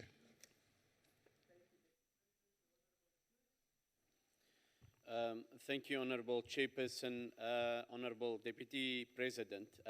Consultative workshop were held on the draft policy implementation plan, and such a workshop for academia and civil society were held on 16 and 17 March 2015. But only 5 organizations were invited to this public input session. In October 2015, the same 5 organizations were invited to the workshop, and yet again other interest group and organizations such as the SAHRC, Oxfam and Section 27 were excluded. Furthermore, the process for written submission for the public were only open for 3 days. Deputy President, given the ensuing drought and food insecurity crisis that our country currently faces, how committed is this working group to receiving inputs and solutions from all South Africans? And where and when will South Africans be able to send their submissions to? Deputy President. Thank you, Madam Chair. My information is that the workshop that was held in September of 2015 was attended by 96 stakeholders. Now, that differs from what you are telling me, and I think both you and I can go and check and find out exactly what happened, but that is my information. With regard to the government's commitment, the government commitment is total. We held this workshop with a view to getting inputs and suggestions from the people of our country as organized through their various formations, NGOs, and so forth. So the fact that we held this workshop and invited a number of participants means that we are serious, and going beyond this, we will be determined to implement the plan and the policy that will flow out of this. Because as it is now, work is being done to finalize all this, and we are not going to sit on our laurels and not implement what was properly discussed in that type of forum. But apart from this, there's much more that we are doing, particularly when it comes to addressing the question of drought. We've addressed this issue in the budget, and there are a number of steps that are being taken to make sure that we address the question of drought. And the Department of Social Development, Disaster Response, through its various feeding programs, will also be used in a number of areas to alleviate the challenges and problems that will be faced by our people more generally. And I'm pleased to say through the school nutrition program, we continue to make sure that the 9 million young people in our country do get a meal at school every day. And this is one government, and I know of no other, that distributes and feeds 9 million young people every day for 5 days of the week. No other government does that. And that should be seen as a determination on the part of government. And equally, to have held a workshop like this, a consultative workshop, means that we want to involve as many participants as possible to come forward with views and ideas so that we can work together to ensure that our people get a better life. We are obsessed just about that, to give South Africans a better life. And this is one of the ways that we are determined to do it. Thank you, Madam Chair. Thank you, Deputy President. Honorable Mtileni. Thank you so much. Option, Deputy President. I hear. My question here, I raised my hand at first and I was not actually acknowledged. Honorable But the Mtileni. question that I have now. Order. You are not the person who sponsored the question. That person gets the first supplementary. Okay, thank you so Please much. go and read your rules. Mr. Deputy President, for far too long, Order. your government has been confusing food security with food sovereignty. For food security is the ability of the country to feed its citizens, while food sovereignty is the freedom of people who have to produce the food they like and at any given time, the way they like it. So my question to you is the freedom of people to have to produce the food they like, where and when. And only 2 companies have control on seed, which is crucial for food production. And these companies are white-owned, and only a tiny minority of white farmers produce food for the country. And what risks does the monopolization of agriculture pose for our future prospects of food security or food sovereignty? Thank you. Honorable Deputy President. Thank you, Honorable Chair. Our government is committed to ensuring that South Africa does not only have food security, but also has food sovereignty.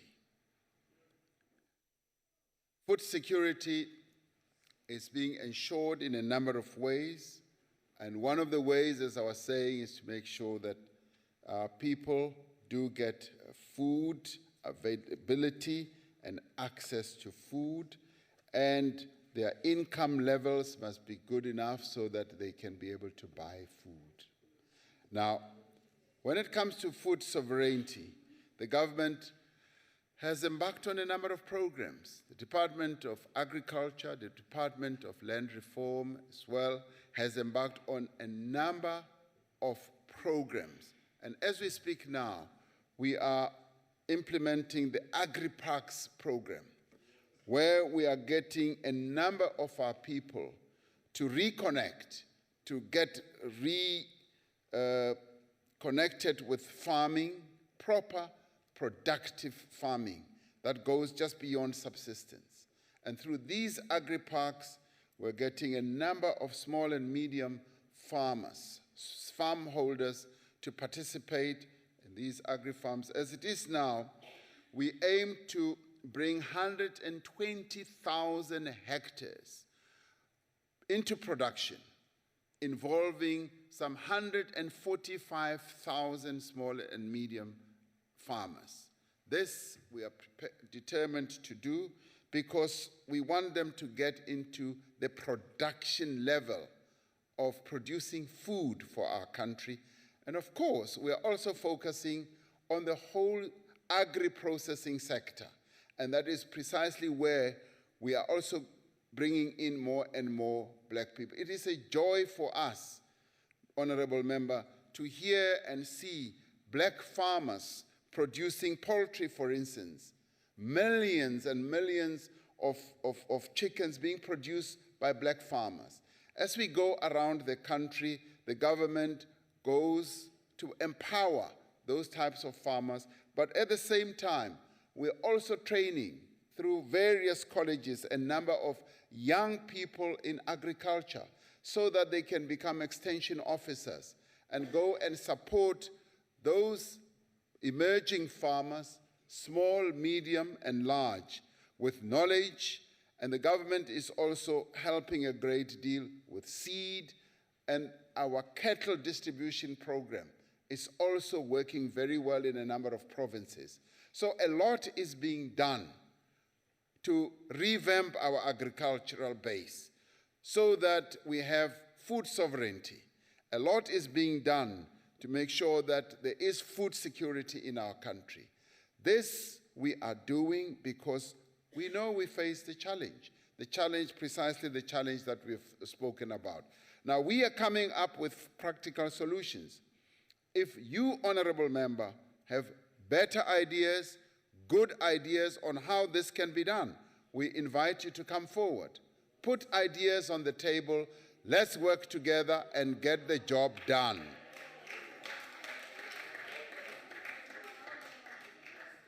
The Honorable Engelbrecht. Madam Speaker, thank you.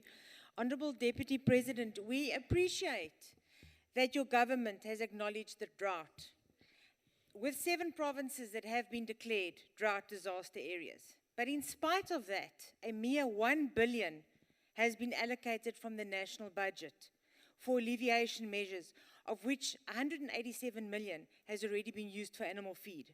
And more than 600,000 animals have died at this point. This makes it clear that the ANC does not understand the extent of this drought crisis. Based on the mandates and conclusions of the working group, have you, Honorable Deputy President, been in consultation with the Minister of Kokta to ensure that the drought is immediately declared a national disaster in terms of Sections 23 and Sections 27 of the Disaster Management Act? Thank you. Honorable Deputy President. Thank you, Madam Chair. We continue in the executive to hold discussions on the drought that the country is facing. And various ministers, not only the Minister of COCTA, but the Minister of COCTA, the Minister of Agriculture and Forestry and Fisheries, the Minister of Land Reform and Distribution, all our ministers through the cluster that is in government are keeping their eye on the challenges that our country faces in relation to drought.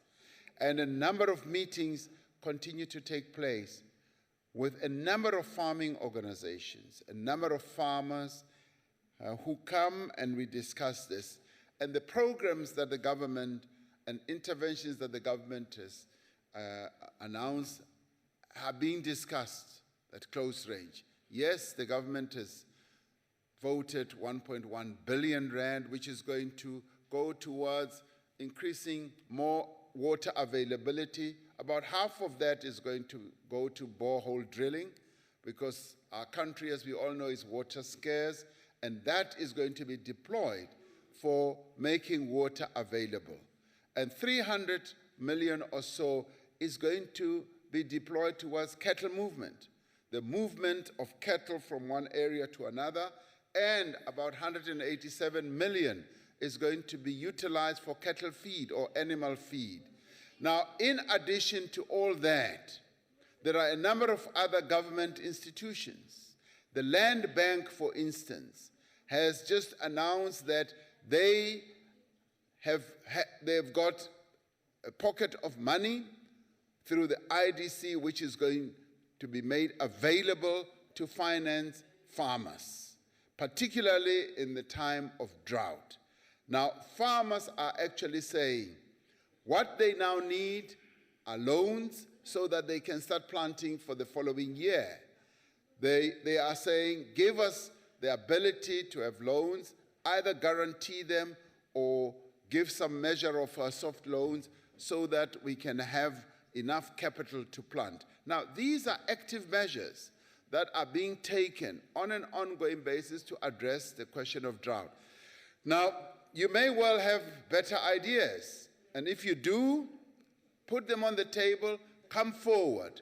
And I say again, come forward, put your ideas on the table. Now, these are the ideas that we have put on the table, and these are the ideas that are being embraced by people who are in the business. So let's work together to make this happen. Thank you very much. Thank you, Deputy President. The Honorable Dr. Mateme. Order. Chairperson of the Council, thank you very much.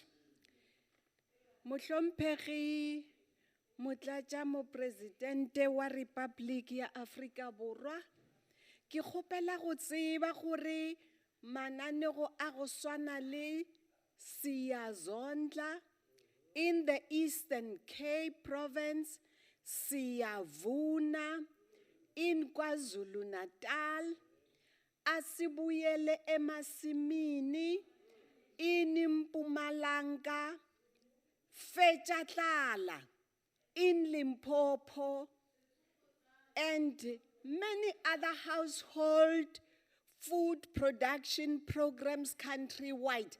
Ke kgopela hore tseba hore na mananeo a le ona ke part ya our national food security and food sovereignty. Thank you. Deputy President.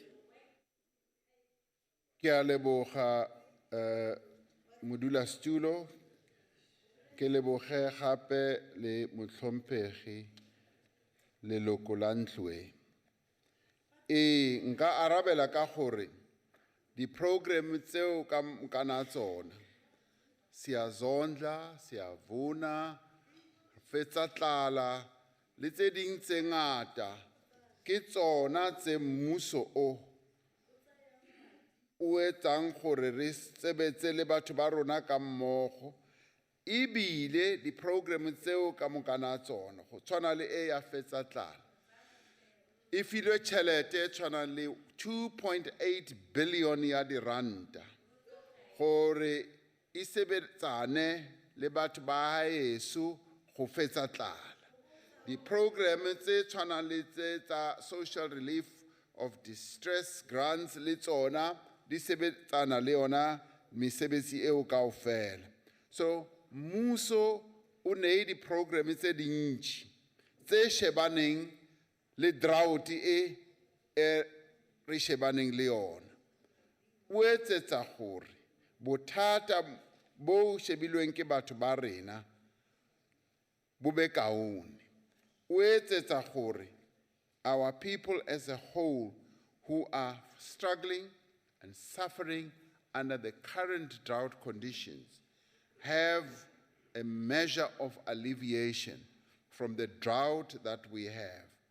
And we should be grateful, as South Africans, as I am, that we have a responsive government, a government which, when realizing that there are challenges that its citizens face, it is able to respond. And on the issue of drought and food security, this government is responding on an active basis, on a daily basis, going forward. Thank you, Madam Chair. This takes care of question number 3. We move on to question number 4, posed by the Honorable Prince, Deputy President.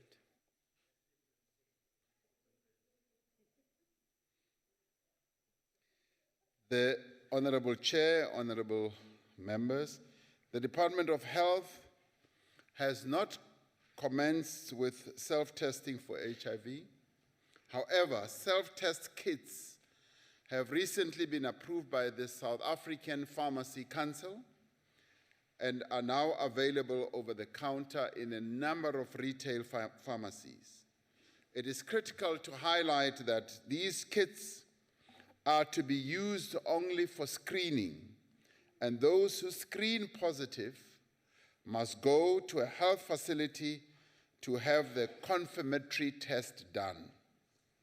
A diagnosis of HIV can only be done once the second test analyzed by the relevant laboratory is also done.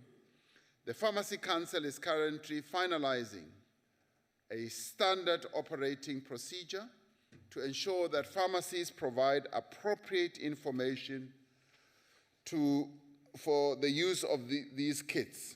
We encourage members of the public to use the services of health, particularly its call center, where they can have the questions answered about the use of these kits or interpretation of the results that they may get.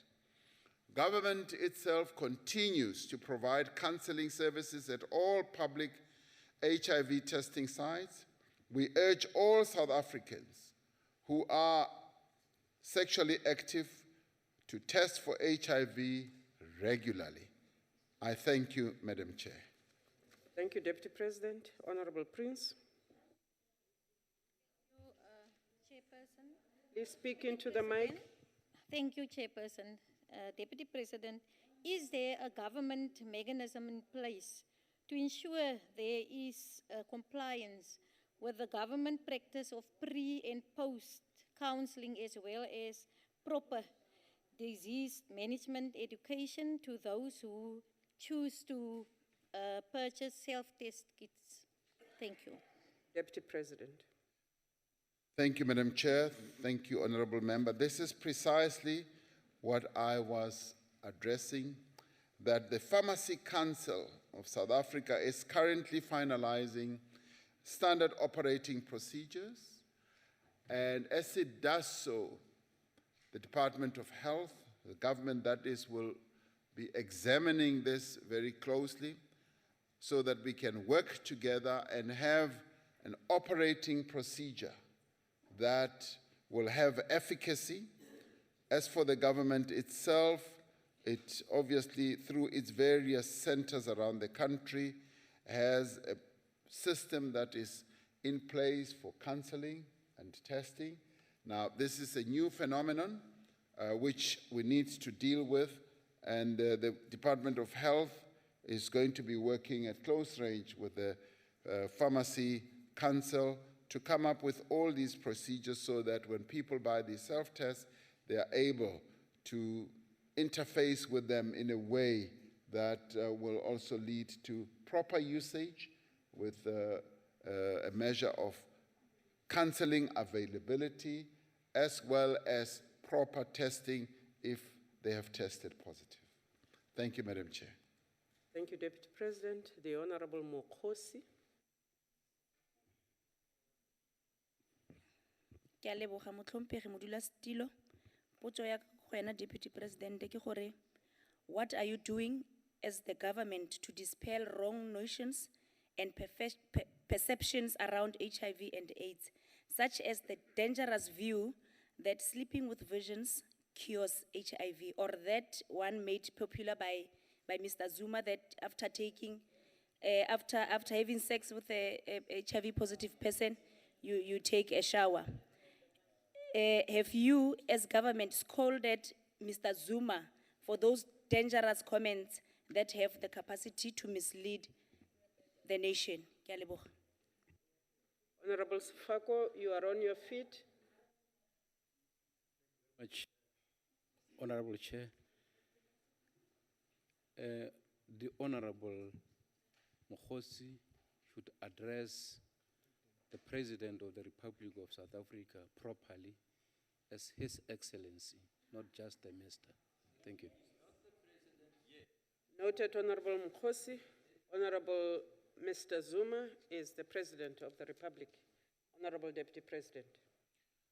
Honorable Chair, thank you. The issue of HIV is being driven in our country, indeed by the Department of Health, but actively implemented by the South African National AIDS Council, SANAC, a body that is made up of various sectors in our country, sectors in terms of various organizations that span the length and the breadth of our country.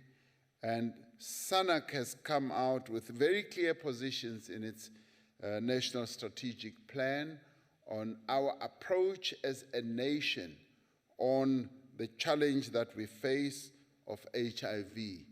And SANAC has achieved great success since in 2009, when we turned the whole issue of AIDS around and began to distribute antiretrovirals, but also saved many lives. But in the course of doing all that, the message has been very clear. The message has been very clear in terms of what causes AIDS. It's also been very clear in terms of prevention, in terms of spreading the message to sexually active people in our country, and particularly young people as well. So that has never been in question, and we have made sure as SANAC that we remain on point, on message, and we continue to do precisely that.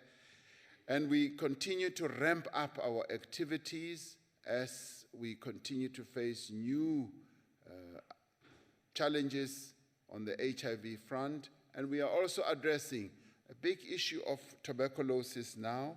It's one of the challenges that we are facing. And in a few days, we'll also be launching a program to address the challenge that sex workers face. And we're launching a very, very good program that is going to address all those challenges.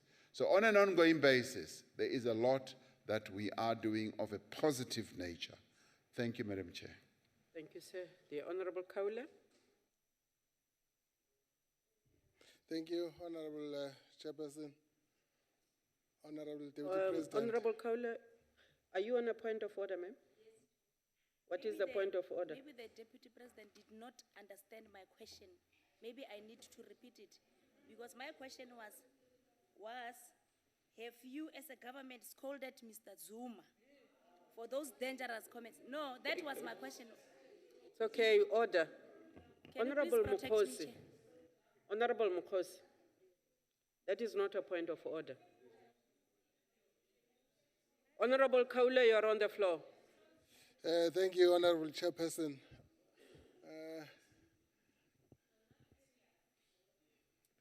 Honorable Kaula, you are on the floor.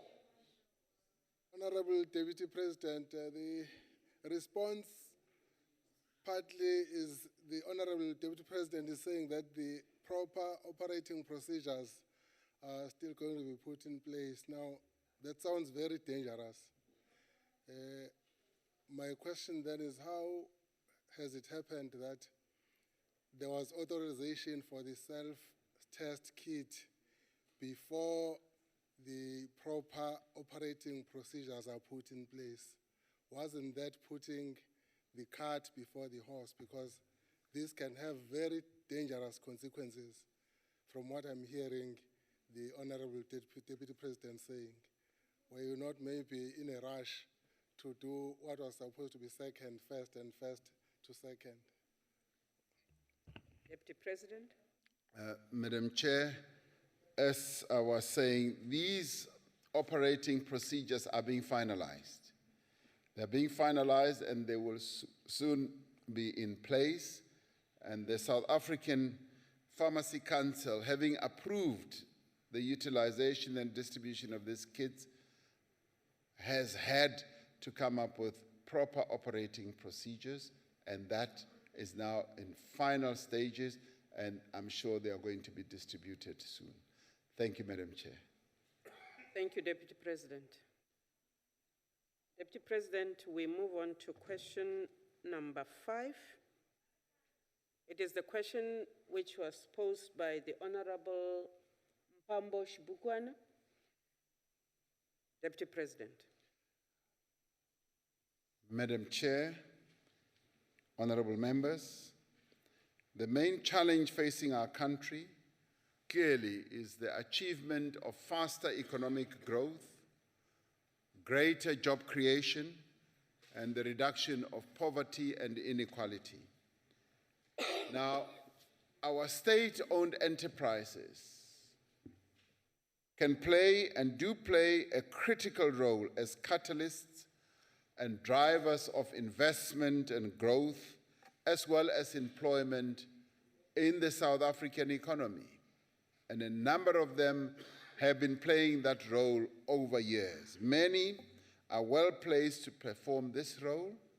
However, some of these state-owned companies are facing operational and financial challenges, or they lack proper governance and management.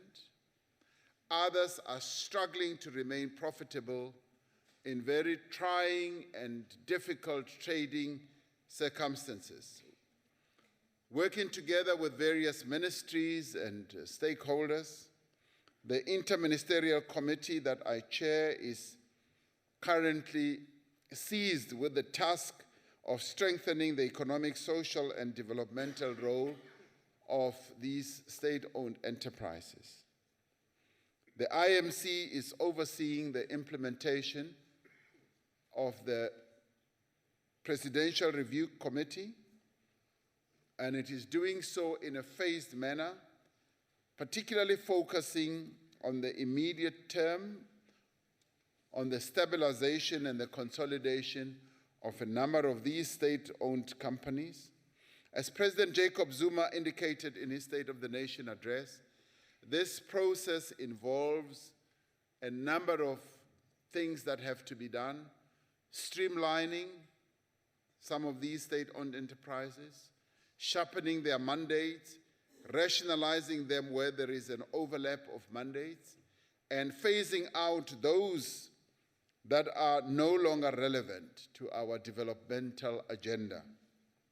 The IMC is attending to this as a matter of priority, but understanding that it demands transparency, broad consultation, and extensive research, we are confident that we will achieve our objective of a strong, capable, efficient public sector that plays a key and leading role in a number of cases in the growing of our economy and the development of our people.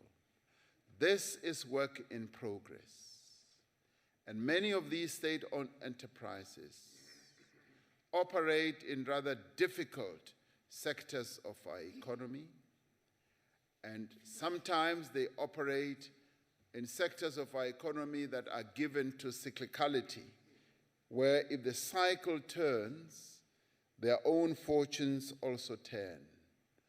Sometimes it turns negative, sometimes it turns positive, and a number of them are now in the grip of the very challenging economic circumstances that we are living under. We are confident that once they are repositioned and once they prioritize their own operations and once they straighten out their governance procedures and once, in a number of cases, we have good management in place, we will be able to reposition many of these state-owned enterprises. A number of them continue to be treasure troves of our economy. A number of them are like the silver that we should continue holding as a nation, but we have decided that where some of them are no longer relevant to our national mandate, they should be phased out. Thank you, Madam Chair. The Honorable Shibukwen. Thank you very much, Metandi Modise. Honorable Deputy President, I would like you to tell us what are the details of the ongoing performance review of the state-owned enterprises in terms of identifying politically connected and businesses groups that are out of capture on government institutions for their own personal gain. I thank you. The Honorable Deputy President. The process of looking at the Presidential Review Committee's work and recommendations is going to involve looking at the strategies that these SOEs have been pursuing, going to look at improving their performance, look at their governance and their business plans, and all this is going to be done in a very transparent and open manner, and where governance structures and processes are weak, where they can be abused, we will address those and straighten them out so that they operate just in terms of good corporate governance, processes and procedures, and on an ethical basis. This we will do because we want to avoid a situation where when they do business with whoever, they do business on a completely independent and arm's length basis. Everyone should know that doing business with state-owned enterprises will be a transparent process. It will be a process that is driven by good corporate governance procedures, by ethical behavior, and the rules that are set out in the charters of those companies will have to be adhered to and followed. And we will want to have boards that are independent, boards that are going to be focused on living and executing their mandates of those state-owned enterprises. That is what this review process is going to be focusing on. Thank you, Madam Chair. The Honorable Mokosi. Ke a leboga modulasetulo. Is it not surprising that there are state-owned entities that are not viable today? It is mainly due to lack of clear industrial policy coordinating the role of the state-owned entities, blinded by neoliberal policies instead of taking control of strategic sectors. There is undisputed historical evidence to show that's how nations industry. My question to you now, what is the coordinating strategy for state-owned entities to ensure that they contribute towards same objective? And exactly what does government want to achieve with the state-owned entities? Thank you. Deputy President.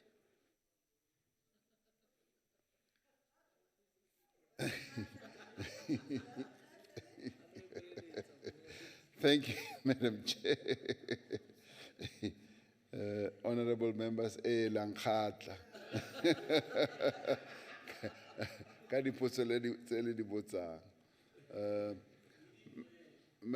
Madam Chair, Madam Chair, what do we want to achieve with our state-owned enterprises? We want to have state-owned enterprises that will execute our developmental mandate. State-owned enterprises that are going to grow and contribute to the growth of our economy, contribute to the issue of job creation, and be state-owned enterprises that are going to operate with good governance, procedures, and processes. That is what we want to achieve. They must contribute to the wealth of our country and the growth of our economy. These state-owned enterprises are owned by the people of South Africa, and we must inject growth, we must inject proper processes and procedures into them so that all of us can benefit from the work that they do. Now, that is what is important. Now, in doing so clearly, we have to embark on a number of measures. We've got to embark on a number of measures, and that is what the IMC is busy with. The IMC is at work. It is looking at a number of issues. The operating environment. We want to be able to create good and conducive commercial environments in terms of which they should operate. We want to improve the performance of these state-owned enterprises so that they can be profitable and contribute to employment and the growth of our country. That is what we are focusing on. And will we be able to achieve this? I am confident that we will be able to achieve this. It's all very well to say that you are adhering to neoliberal policies and so forth. In our view, what matters, what really matters is whether these state-owned enterprises can fulfill the developmental mandate that we have. I can give you a good example like Eskom. What has Eskom done in the life of our country? Prior to 1994, the distribution and reticulation of electricity was only for a few white people in our country. Today, Eskom, a state-owned enterprise, has reticulated and distributed electricity even to the rural areas where we never thought that electricity would go. Now, that is what we want. We look at our water boards. Our water boards are state-owned enterprises as well. What are they doing? They are rolling out water to far-flung villages. Our people in the villages used to see these huge pipes, so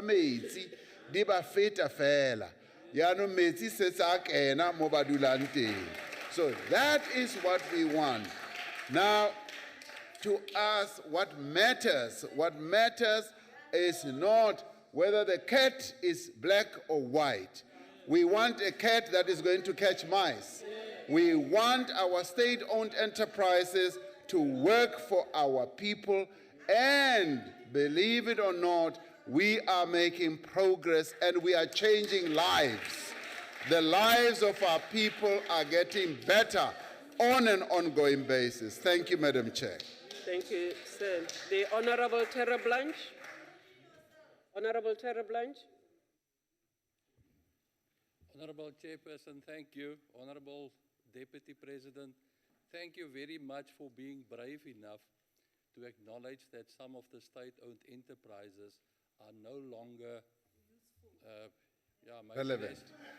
relevant. Thank you for that.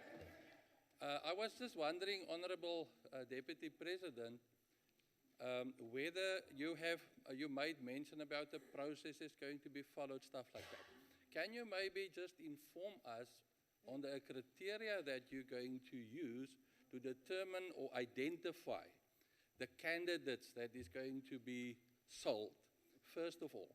Obviously then, being a businessman, and myself, I'm also a businessman, can you maybe indicate the time frames that we're looking at and what amount you are expecting to generate for the fiscus?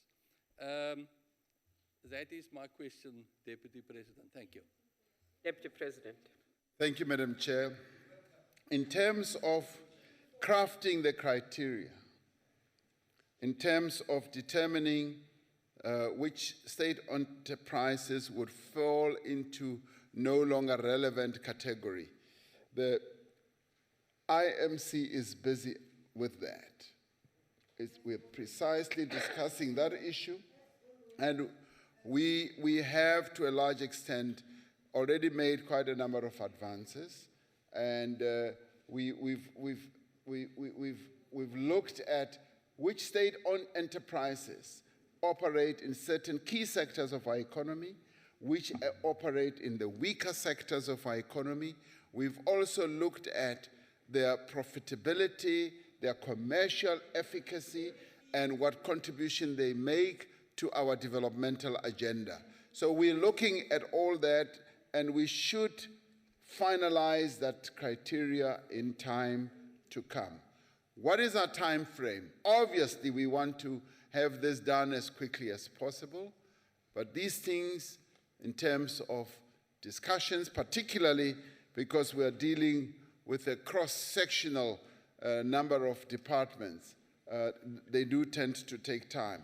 We are working in a determined way with maximum speed because this is an issue that needs to be addressed. How much are we going to expect to get? That is a process that the IMC is going to be looked at. We still need to decide what do we do with those that are no longer relevant to our developmental agenda.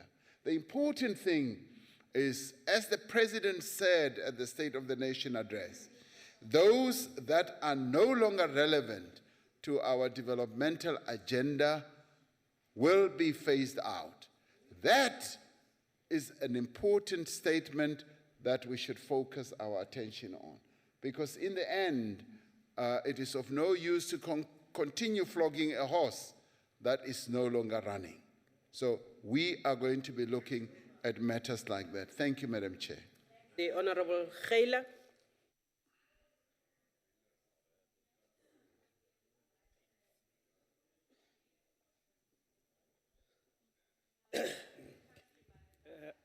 Thank you, Kupeteni Nkunzi ngokona, Deputy Chair. Nkunzi le.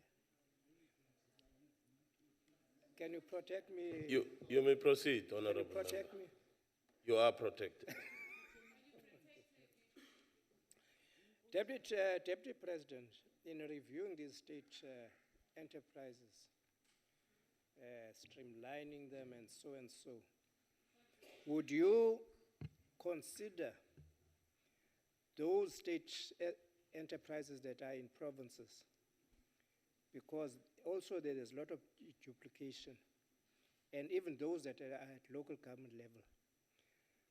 Will the government consider those? And if not, why not? Because the country is also losing a lot of money there through duplication. Thank you. Thank you very much, Deputy President. The answer is yes. Thank you very much for that. That was the last follow-up question. That takes care then of question number 5. We then proceed to question number 6. Deputy President. Chairperson, the government, through the Director General in the Presidency and the Minister have been looking very closely at what needs to be done with regard to the actions that need to be taken, as I was asked, flowing out of the Marikana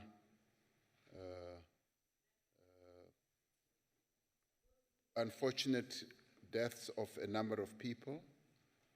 What I can say is that the findings and the recommendations of the Commission are quite clear on this matter.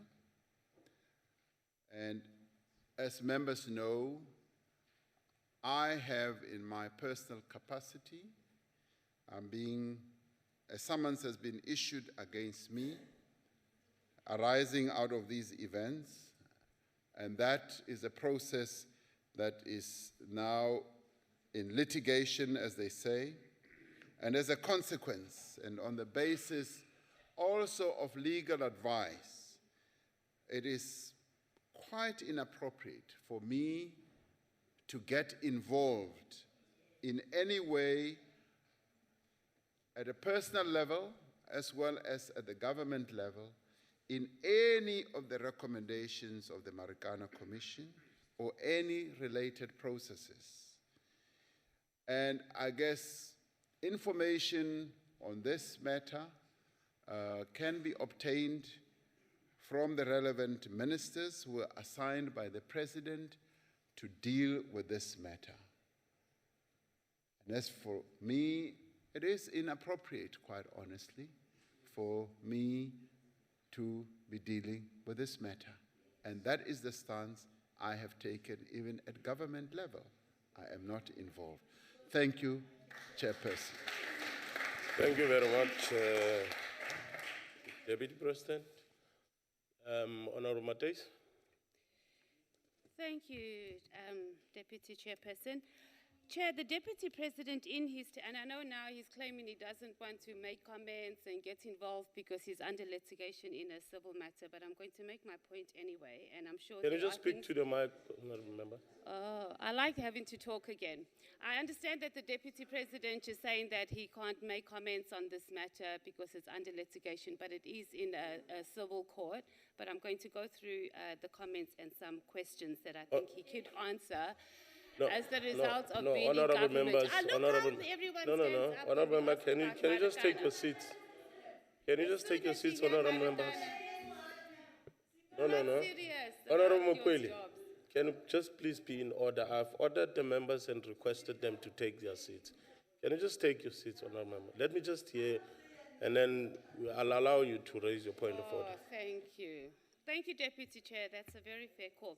So, Deputy President, in his testimony at the Farlam Commission, stated that he called for pointed action because people were dying and something had to be done. No. And within a day or so, I will make a ruling on this pointed matter. action. There were morgue vans deployed to the Marikana copy.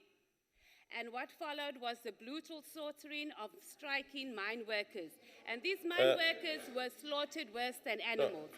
And Deputy Chair, it took the ANC government 4 days to deal pointedly with these Marikana striking mine workers. Honorable member, may I just remind members that in terms of the rules of this House, that has always guided— can you take your seats, honorable members? The rules that guides this House, if a matter is under or in front of a court or it is recorded as an issue that is on litigation, I take it that we all know as a House we can't be dealing with that matter. Deputy, or should I refer to the specific rule no, I know in terms which rule of you're the rule talking book? to. Now, if it is a matter, the Deputy President has indicated, because he has not, the Deputy President didn't respond to the question, precisely because of the processes and precisely because of where the matter is. It's a civil matter. Honorable He's members, been sued, Chairperson. honorable members, Deputy Honorable Chair, members, honorable you're way members, offline here. honorable members, can you And take I your knew there's seats? going to be a problem when you came Honorable on here. members, can you take your I knew seats? there's going to be a problem.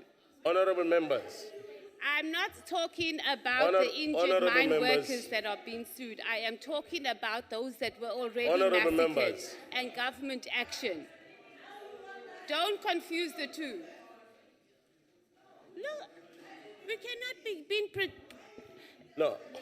Honorable members, for can years. you, For years, we've can you had take your people who were seats? slaughtered and no one has Can accounted for you them. take your seat, Honorable Mukwele?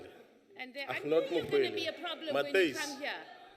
I'm not Matthys, Honorable I am Honorable Zwane, can you Matthys. take your seat? Honorable Mtileni, can you take your seat? Honorable Mtileni, can you take your seat? Honorable members, honorable members, honorable members. I don't know what is it that you are arguing for.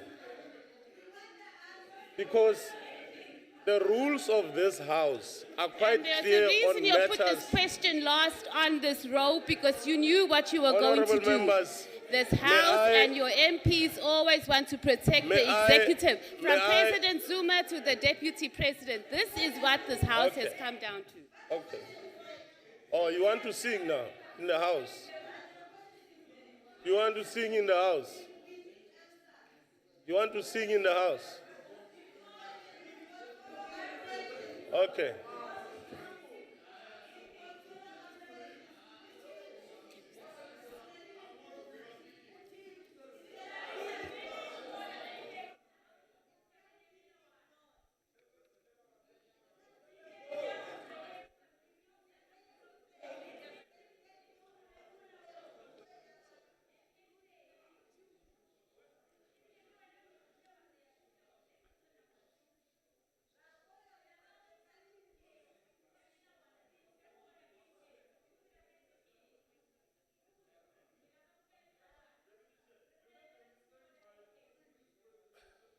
Honorable members, may I rule you out of order on this question and therefore declare that this question shall not be responded to in this House. And on the basis of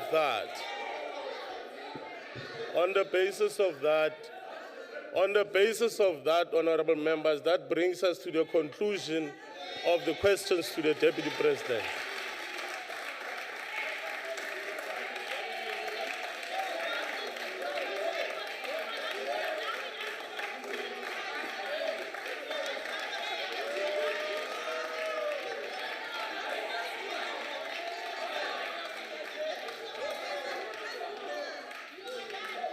Honorable members, order. Honorable members, order. Honorable member, can I order you to leave the House? Can I order you to leave the House?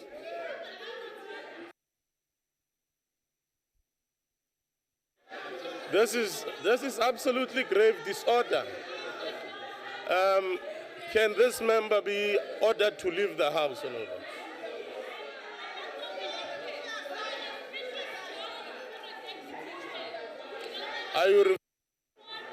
Can I therefore request the protection services to take out the member?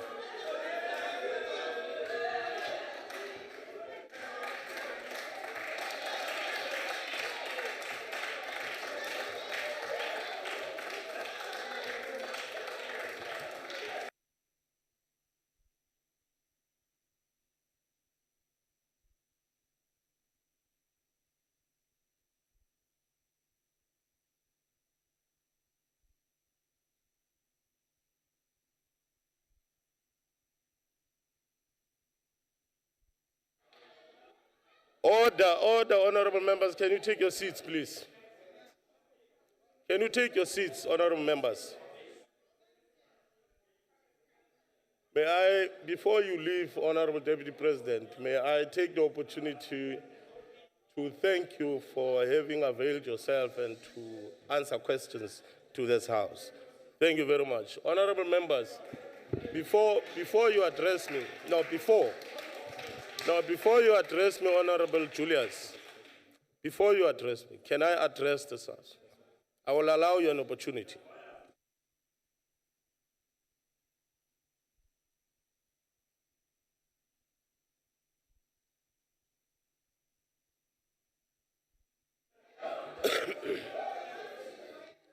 Honorable Mtileni, can you take your seats because I have not recognized you.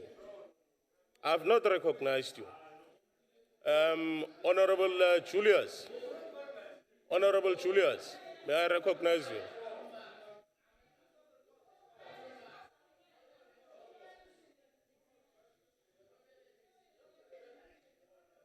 Honorable Mtileni, may I recognize Honorable Julius, please? Chairperson, thank you very much. This question was allowed on the order paper today. Yes. We have follow-up questions on this one. Right. Why did you allow it in the first place to be on there if you cannot answer, if you do not allow the Deputy President to answer follow-up questions on this? I think it's again a tactic like with the El Bashir case, that you are protecting the Deputy President from answering pertinent questions that I think he should account to in this House. I'm not going to entertain that. That is not a point of order, and I don't recognize that as a point of order. What I want to address the House on, can you take your seats, honorable members? What I want to address the House on is that the rules of the House are very clear insofar as matters and how matters need to be dealt with. Matters that are before the courts, matters that are before even the police or whatsoever for investigations. The rules are very clear of this House. And therefore, I want to make the point. Honorable Mtileni, I'm addressing the House. I'm addressing the House. Can you take your seat? Can you take your seat? No, can you take your seat, Honorable Mtileni? Honorable Mtileni, you are out of order. Can you take your seat? I'm ordering you to take your seat, Honorable Mtileni. Honorable Mtileni, I have made a ruling on the matter, and I'm addressing the House on a different matter. I'm not going to allow any more discussion on that matter. Honorable members, I wish to address the House on what just happened.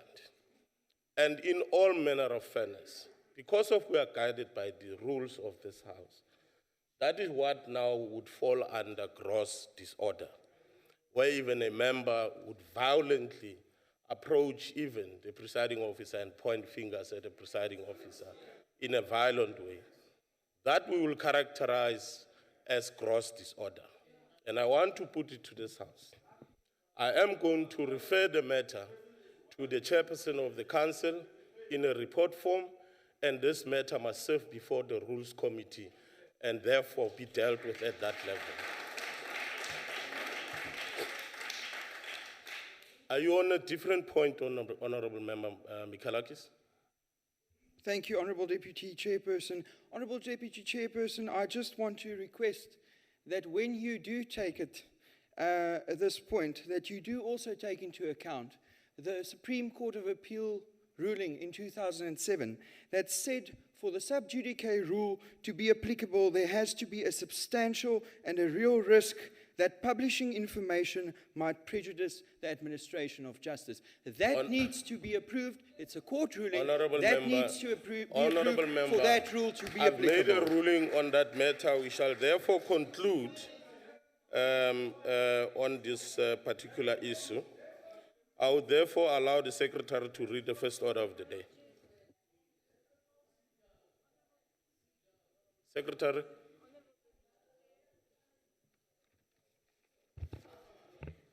Are you on the same subject matter, Honorable Member? Because I've made a ruling on it. I'm now on the first order of the day. Secretary, can you read the first order of the day, please? Consideration of report of Select Committee on Finance, 2016 Fiscal Framework and Revenue Proposals. Honorable Charles de Beer.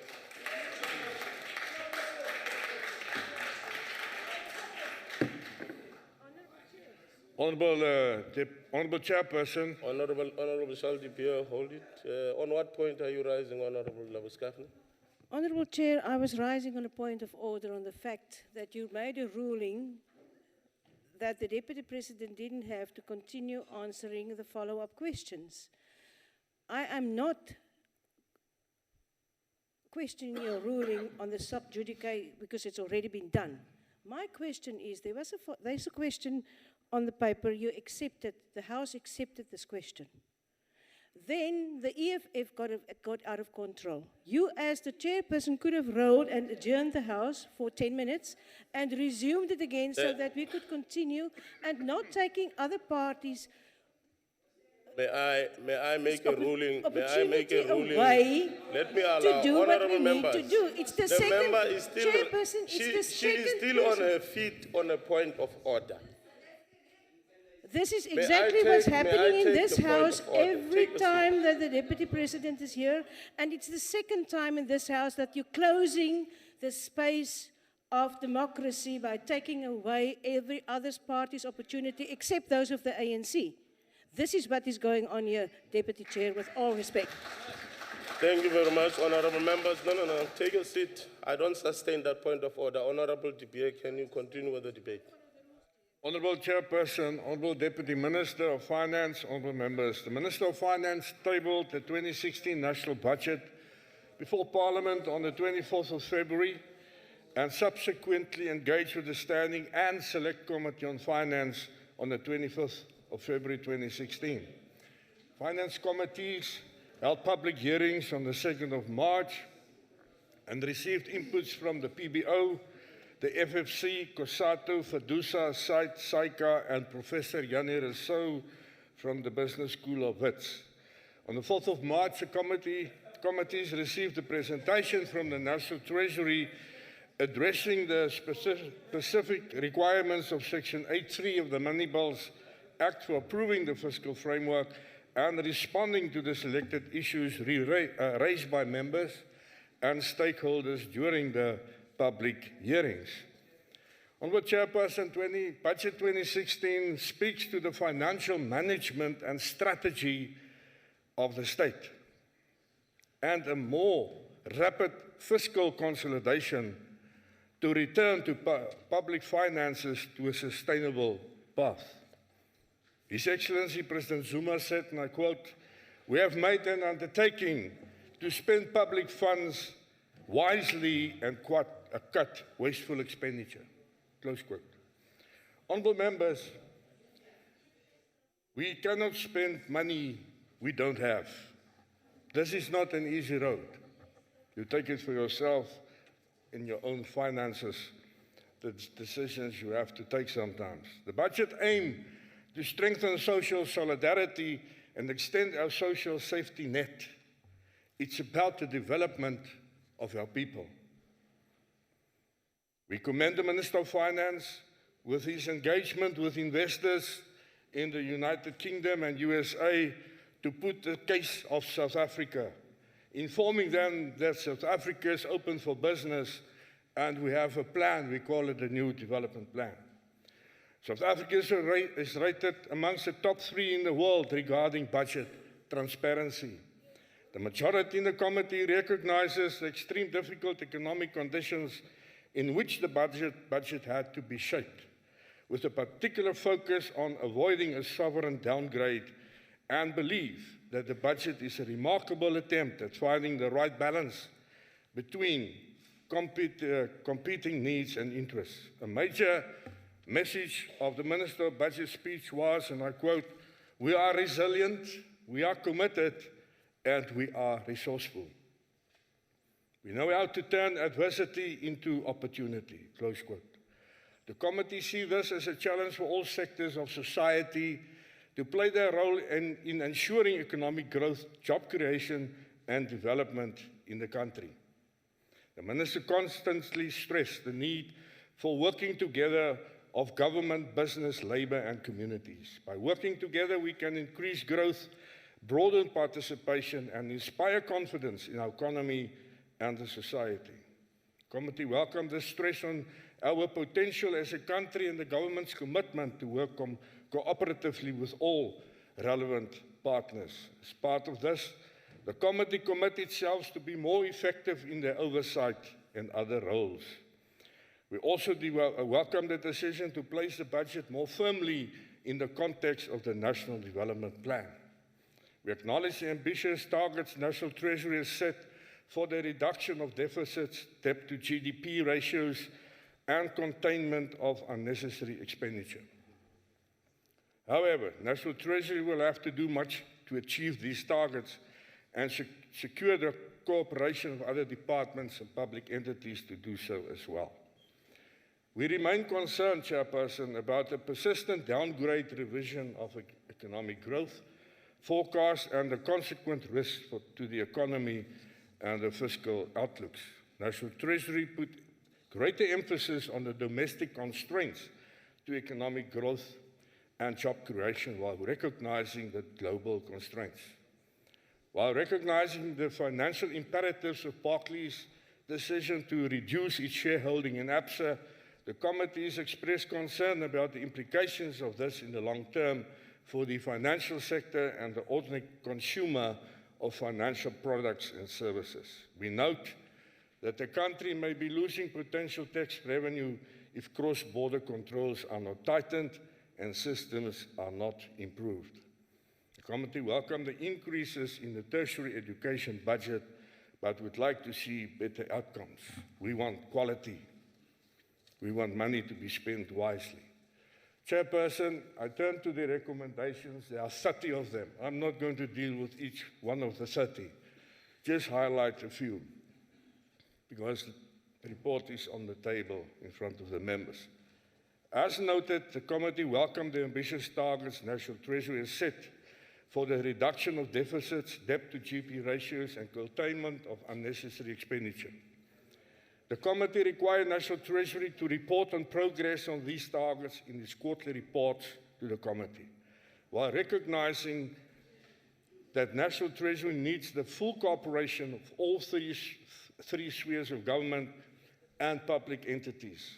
The committee required that the Treasury provide detailed briefings on the reduction of unnecessary expenditure in the public service. We also note the increasing recognition by government that the South African growth model needs to move away from the reliance on cheap labor, cheap electricity, and commodity exports. We believe that government needs to more effectively address the structural constraints to economic growth that it has increasingly identified in recent years. The National Treasury needs to intensify its assistance to national and provincial departments to align their annual performance plans to their budgets and effectively monitor the implementation of these plans. Also need to engage with the Department of Monitoring and Evaluation on the need to strengthen the alignment between budgets and spending outcomes, since departments spend their budget allocations, but their performance is well below planned performance targets. There should also be a focus on identifying performance on administration programs as distinct from service delivery programs. The Treasury, working together with national departments, provinces, and municipalities, need to conduct a comprehensive spending review, which should include the composition of spending, the efficiency of spending, and future spending priorities on major projects such as the NHI. The review should ensure that the burden of spending cuts falls on consumption expenditure rather than investment expenditure and does not fall disproportionately on provinces and municipalities. Aspects of this review should be included in the processing of the MTBBS, which we will be dealing with in October. The committee accepts that budgets for infrastructure development are not spent productively for a variety of reasons, including the lack of capacity. Excuse me. The committee believes that the National Treasury should work with other departments and relevant stakeholders to improve the capacity of the state to deliver infrastructure. The committee required the Treasury to, within 6 months, provide a detailed briefing on the budgetary allocations for infrastructure and progress on its effective spending. The Treasury, together with other relevant departments, need to ensure that the provincial growth and development strategies of provinces are consistent with the NDP and take into account the goals set in the 2016 budget. As raised in previous reports, the committees believe that while it's not the responsibility of the National Treasury alone, but government as a whole, also IGR, the budget should focus in more detail on proposals on how exactly economic growth will be stimulated. While welcoming the budgetary allocation to dealing with the drought, the committees require the National Treasury to constantly monitor developments and allocate increased resources within the budgetary constraints should it be necessary. The current social security system is absolutely necessary, but as government also acknowledged, unsustainable. The committee urges government to pay increasing attention to this matter. The committee supports government's approach of securing greater cooperation between government, business, labour, and the public to ensure greater economic growth, job creation, and development. We believe that government needs to consider a new social accord amongst the relevant partners to achieve these goals that takes into account the failures of previous accords and draws the necessary lessons from them to ensure that the new accord is effective.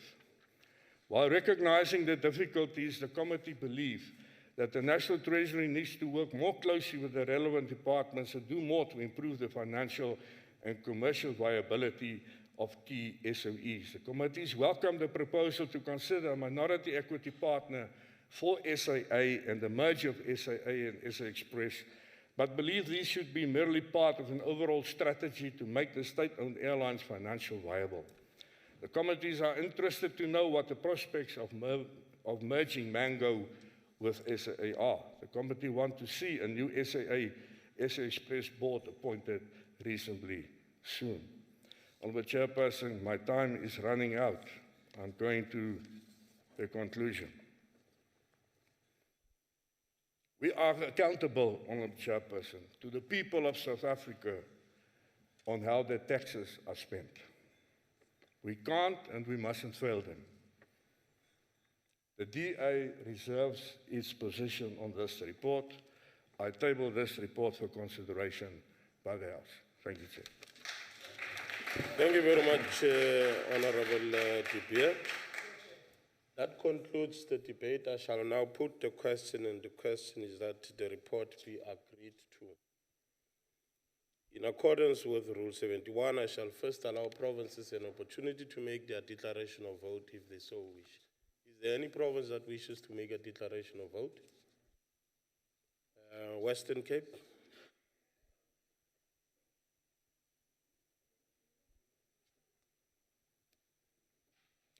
Honourable Deputy Chair, the report on the 2016 fiscal framework and revenue proposals deal with more than just numbers and figures.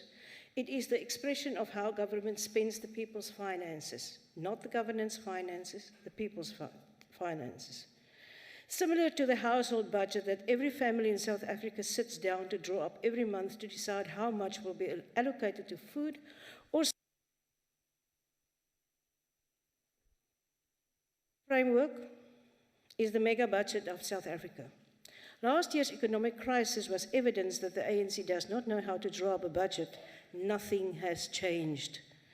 What is even worse is that they believe steamrolling the South African mega budget through the National Council of Provinces is to be to the benefit of each South African family. It is not. It shows that the ANC is scared of allowing South Africans to interrogate them for the fear that the ANC government will be caught out with their lies and deceit. Proper processes include ensuring that the NCOP is able to conduct proper legislative oversight over this process and to ensure that each member of society can take part in public participation. The standing and select committees on appropriation should not be considering the DORA bill until the fiscal framework has been passed, And the fiscal framework has been unnecessarily rushed through, specifically to enable this above-mentioned process. The credit ratings agency Moody's has put South Africa on review with the possibility of downgrading us to junk status. What this means to the average South African is that South Africa can't pay its debt. A downgrade will raise the cost of borrowing and increase the cost of living for each and every person in this country. South Africans can't afford this downgrade, and it is imperative that the NCOP ensures that their voices are heard. Thus, the Western Cape cannot support this report. Thank you. Thank you very much, Gauteng.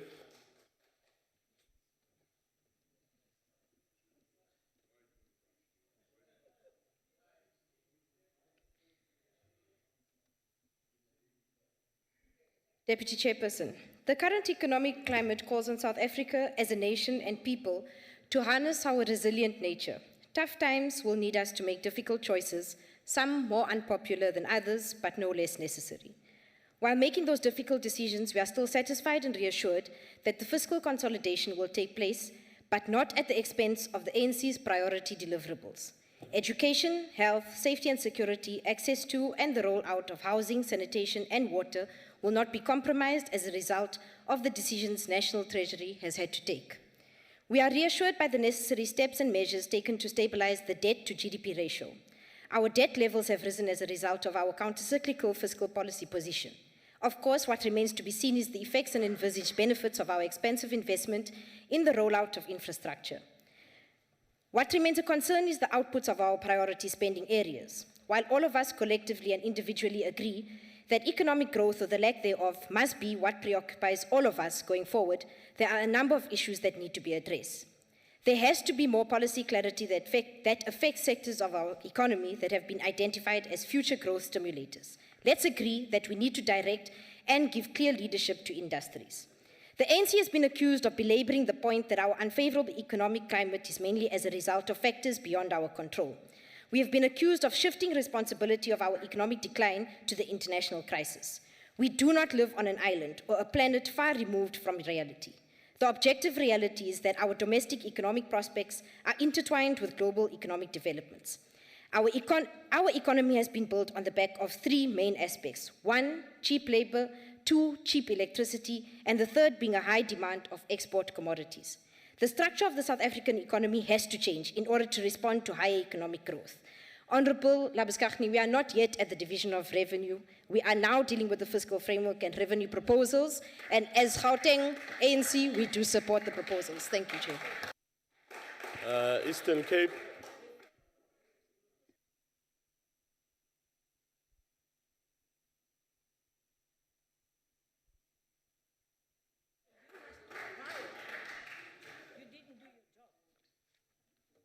Thank you, Chairperson. I'm standing here, Chairperson, to say as the Eastern Cape, we support this fiscal proposal. And the DA and other parties, they've got nowhere to account because we are standing here on the 62% of our voters. So we cannot abandon our masses. Secondly, the issue of reviewer is coming on the 16th of March, the Moodley reviewer. And this thing of a junk state doesn't talk to us because the masses are waiting for us to deliver on our promises. And we are doing that because currently the electricity, secondly, the DA cannot accept everything that we are proposing because they use to suck our blood. And as ANC, we are decent enough because we are sharing the same platform with our oppressors. With that, as the Eastern Cape, we support. Thank you very much. Thank you very much. Northwest.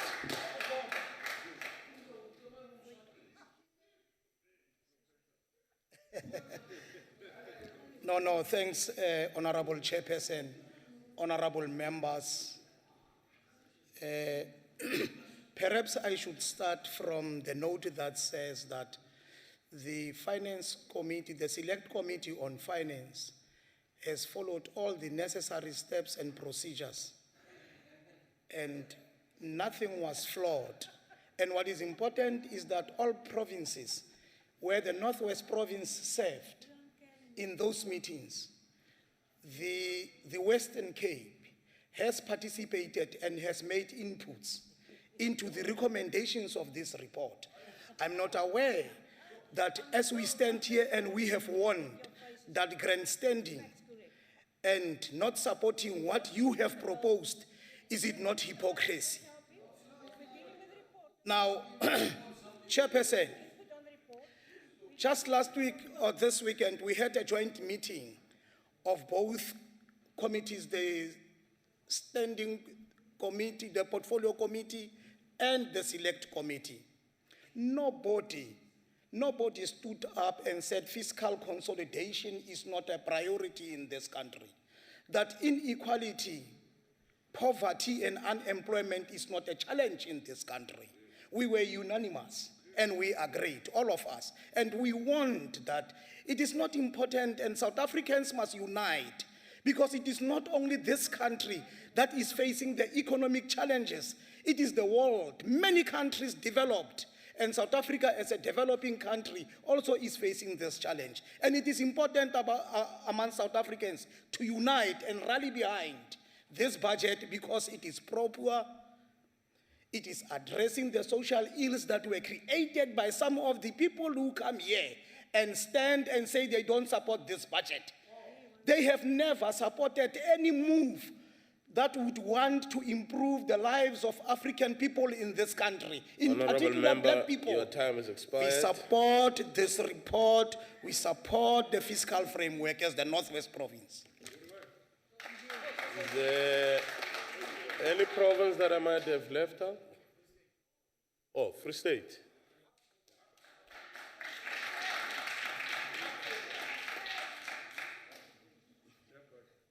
Thanks very much, Honorable Deputy Chair and honorable members.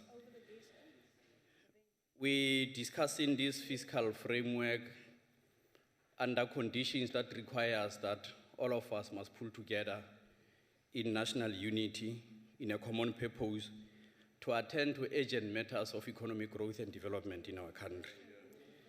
We pride ourselves as a country, as we speak, that our Minister of Finance, Minister Pravin, is attending to this urgent matter in the multilateral institutions where he is engaging with businesses, addressing matters that are urgent to investment to our country.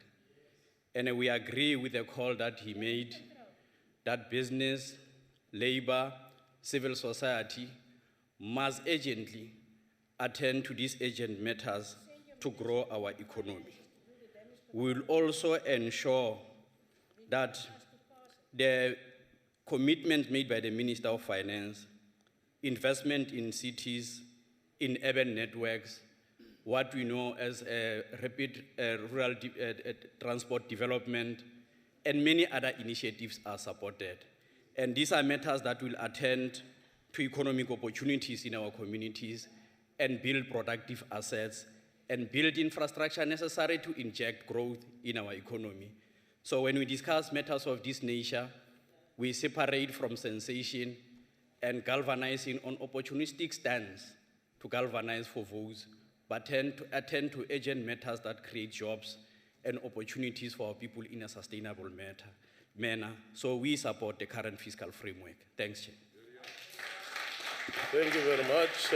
KZN, I see two hands from KZN. I don't know which one is it. Okay, Honorable Louis. Yeah, you can do it from there. Yeah, thank you, Honorable Deputy Chair. The province of KwaZulu-Natal, as led by the ANC, supports the fiscal framework. Chairperson, for many years, people of KwaZulu-Natal have suffered a simple matter of accessing water. With this framework, there are allocations that are going towards water and sanitation. The KwaZulu-Natal has out of this fiscal framework, back to basic program is in place, and is making sure that the, the waiting periods of fixing and maintaining infrastructure is shortened. The province of KwaZulu-Natal supports the fiscal framework, Honorable Chairperson, because this being a poverty-stricken province, alongside with Limpopo, Eastern Cape, we got the cushion out of the fiscal framework allocations. Chairperson, it is also not true that as the province of KwaZulu-Natal, we do not follow the processes as according to the Mandating Procedures Act of 2008. Our legislature does its work prudently and does its work efficiently. It consults with the people as commanded by the ANC and instructed by the ANC that we keep in touch with the people, let the people participate in the budget framework.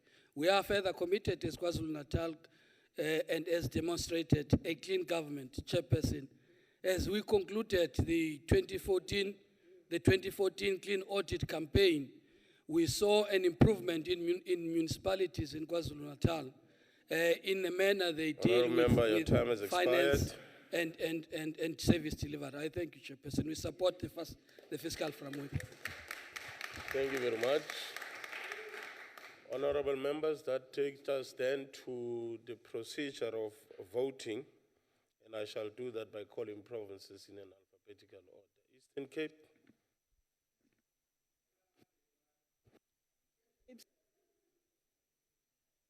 Eastern Cape suffers. Free State. Free State fully support, Chairperson. Gauteng. Gauteng agrees. KZN. Natalia ayiseka ngokuphelele. Limpopo. Limpopo yadumela mdulasi. Mpumalanga. Mpumalanga iyasekela. Northern Cape. Northern Cape agrees, Chair. Northwest. The People's Province of Northwest agrees. Western Cape. Western Cape vote against it. No, Western Cape? Against the report. Okay. 8 provinces voted in favor, against 1. Therefore, I declare the vote as agreed to. Honorable members, that concludes the business of the day, and the House is adjourned.